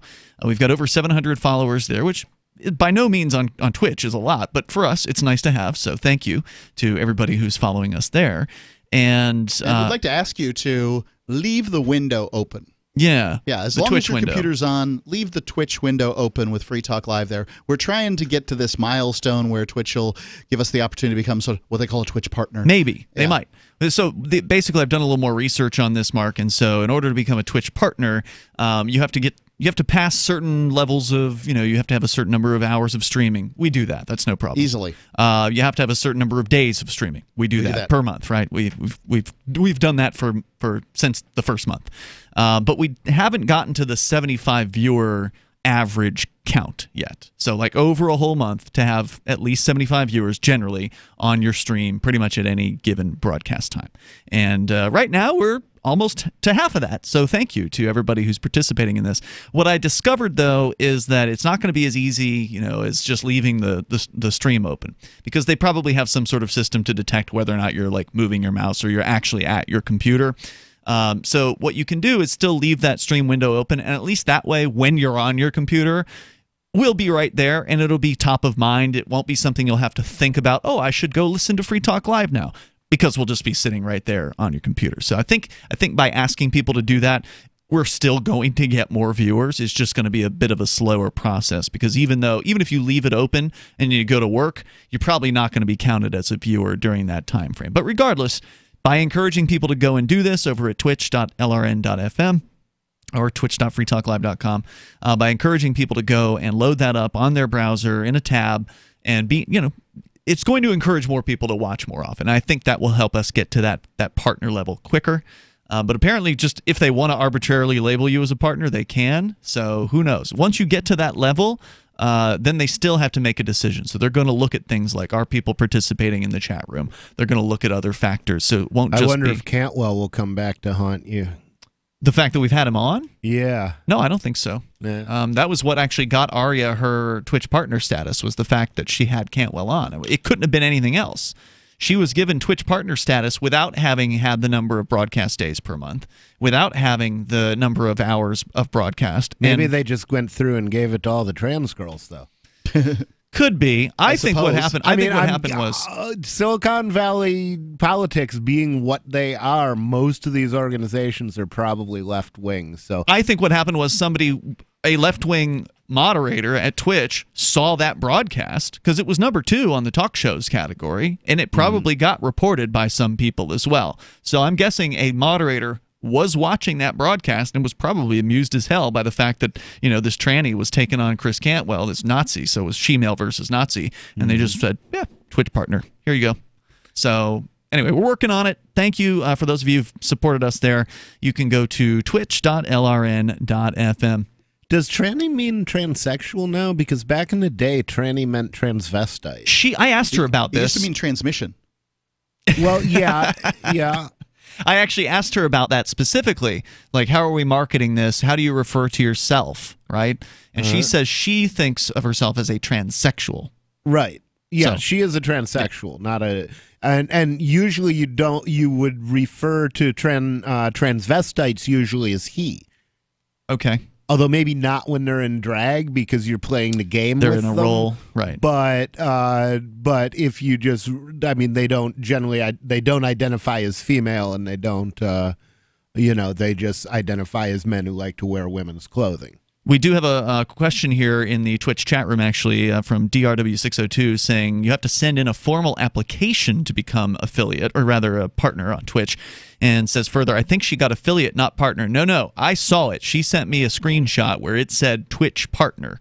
So very cool and good for her. She deserves it because she was the one who took the risk with her channel, because we all thought she was going to have her account deleted for even giving Cantwell the opportunity to speak. But I was really pleased when she actually was rewarded for that risk. So it's nice to see that happen. Anyway, let's continue with Greg in New York. You're back on Free Talk Live, watching us sadly on YouTube instead of Twitch. But we are there. It's lower resolution for those of you who need that. Go ahead, Dave. We love you anyway. Greg. Yeah, so I called in and something, but may open a can of worms, but hey, I guess that makes interesting radio. Sure. So you've known me as a libertarian, but more left-leaning libertarian. Mm-hmm. And so, yeah, I could totally believe that some people are more leftist, but while still, being libertarian. I can also believe that some people could be racist, for example, while still being libertarian. That's right. That's not necessarily exclusive. But what I haven't found very recently is consequentialist libertarians. Define that. And what I mean by that, so there's two kinds of libertarians. One is deontological, and that means they believe in principles. They believe in the NAP, the non-aggression principle. Right. And they operate make moral arguments too. Exactly, like praxeology and basically just figuring things out from first principles. And then there are people that say, well, actually, I'm a libertarian because it just leads to better outcomes. Whenever the government tries to do something, it usually backfires, et cetera, et cetera. So I'd rather the government stay out for that reason. I'm kind of that. The practical type. Yeah. I mean, I find it to be difficult because one of the things that sort of falls apart is that when you start arguing facts with the left or the right or whomever it is that you're arguing with, at this point in history, the internet will provide you with alternative facts about pretty much anything, so it's difficult to argue facts. You believe one thing about, say, gun control or whatever, and then the gun grabbers believe another thing entirely about gun control, and these are sort of facts that conflict with each other, and that's tough to deal with.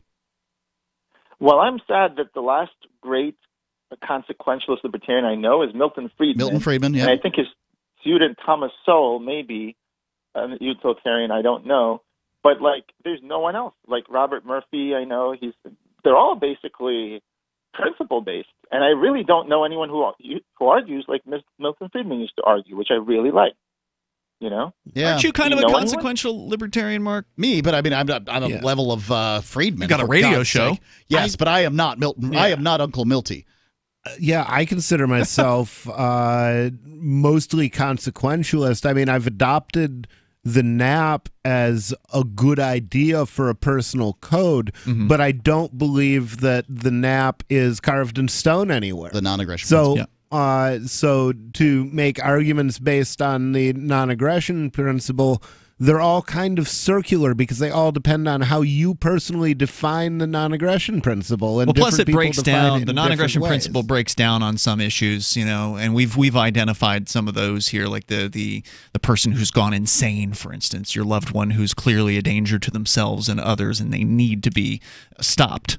From they haven't hurt anybody yet, but they're probably gonna do something stupid and dangerous. So you need to stop them, right? We've had a situation like that where we had. Yeah, I was just thinking of that. Yeah, a 4-year-old playing near the street. That's another one. Get them out, or you're somebody who's walked in front of an oncoming bus without realizing it. Yep. Do you grab them and use aggression to get them out of the way? Heck yeah, you do if you care about the person, right? Blind people. Yeah.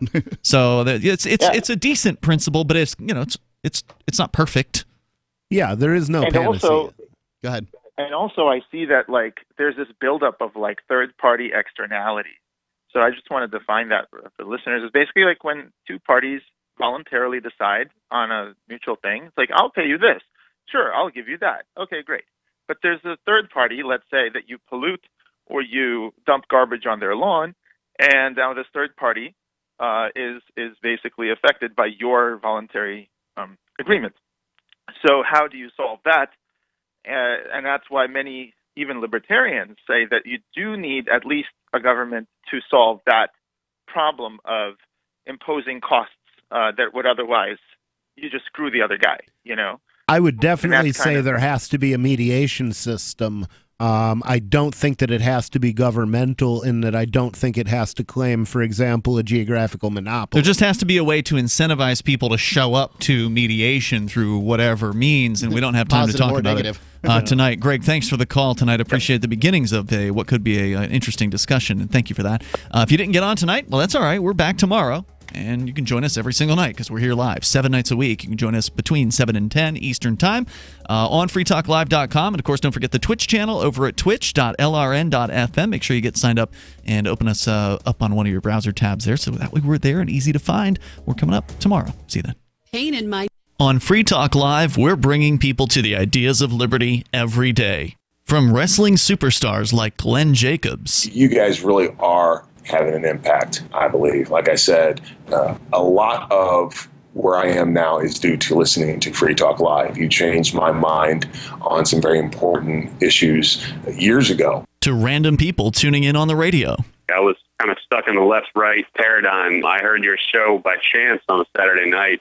From there, I went on, joined the Free State Project, and become an amplifier. So, I mean, that's really the reason why I amp is because I know that if it wasn't for you guys being on as many stations as you are, I never would have found the ideas of liberty. Your amp will directly change more lives by getting Free Talk Live in front of people looking for talk radio online and on the air.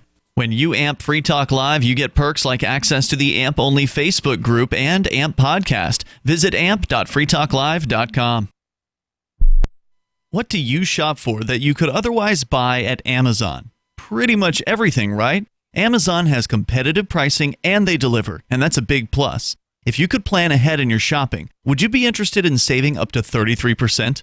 There's a catch. You have to do your shopping in Bitcoin. But imagine those savings. It's like a huge raise. All you have to do is go to saveitpurse.com. We've saved thousands, and you can too.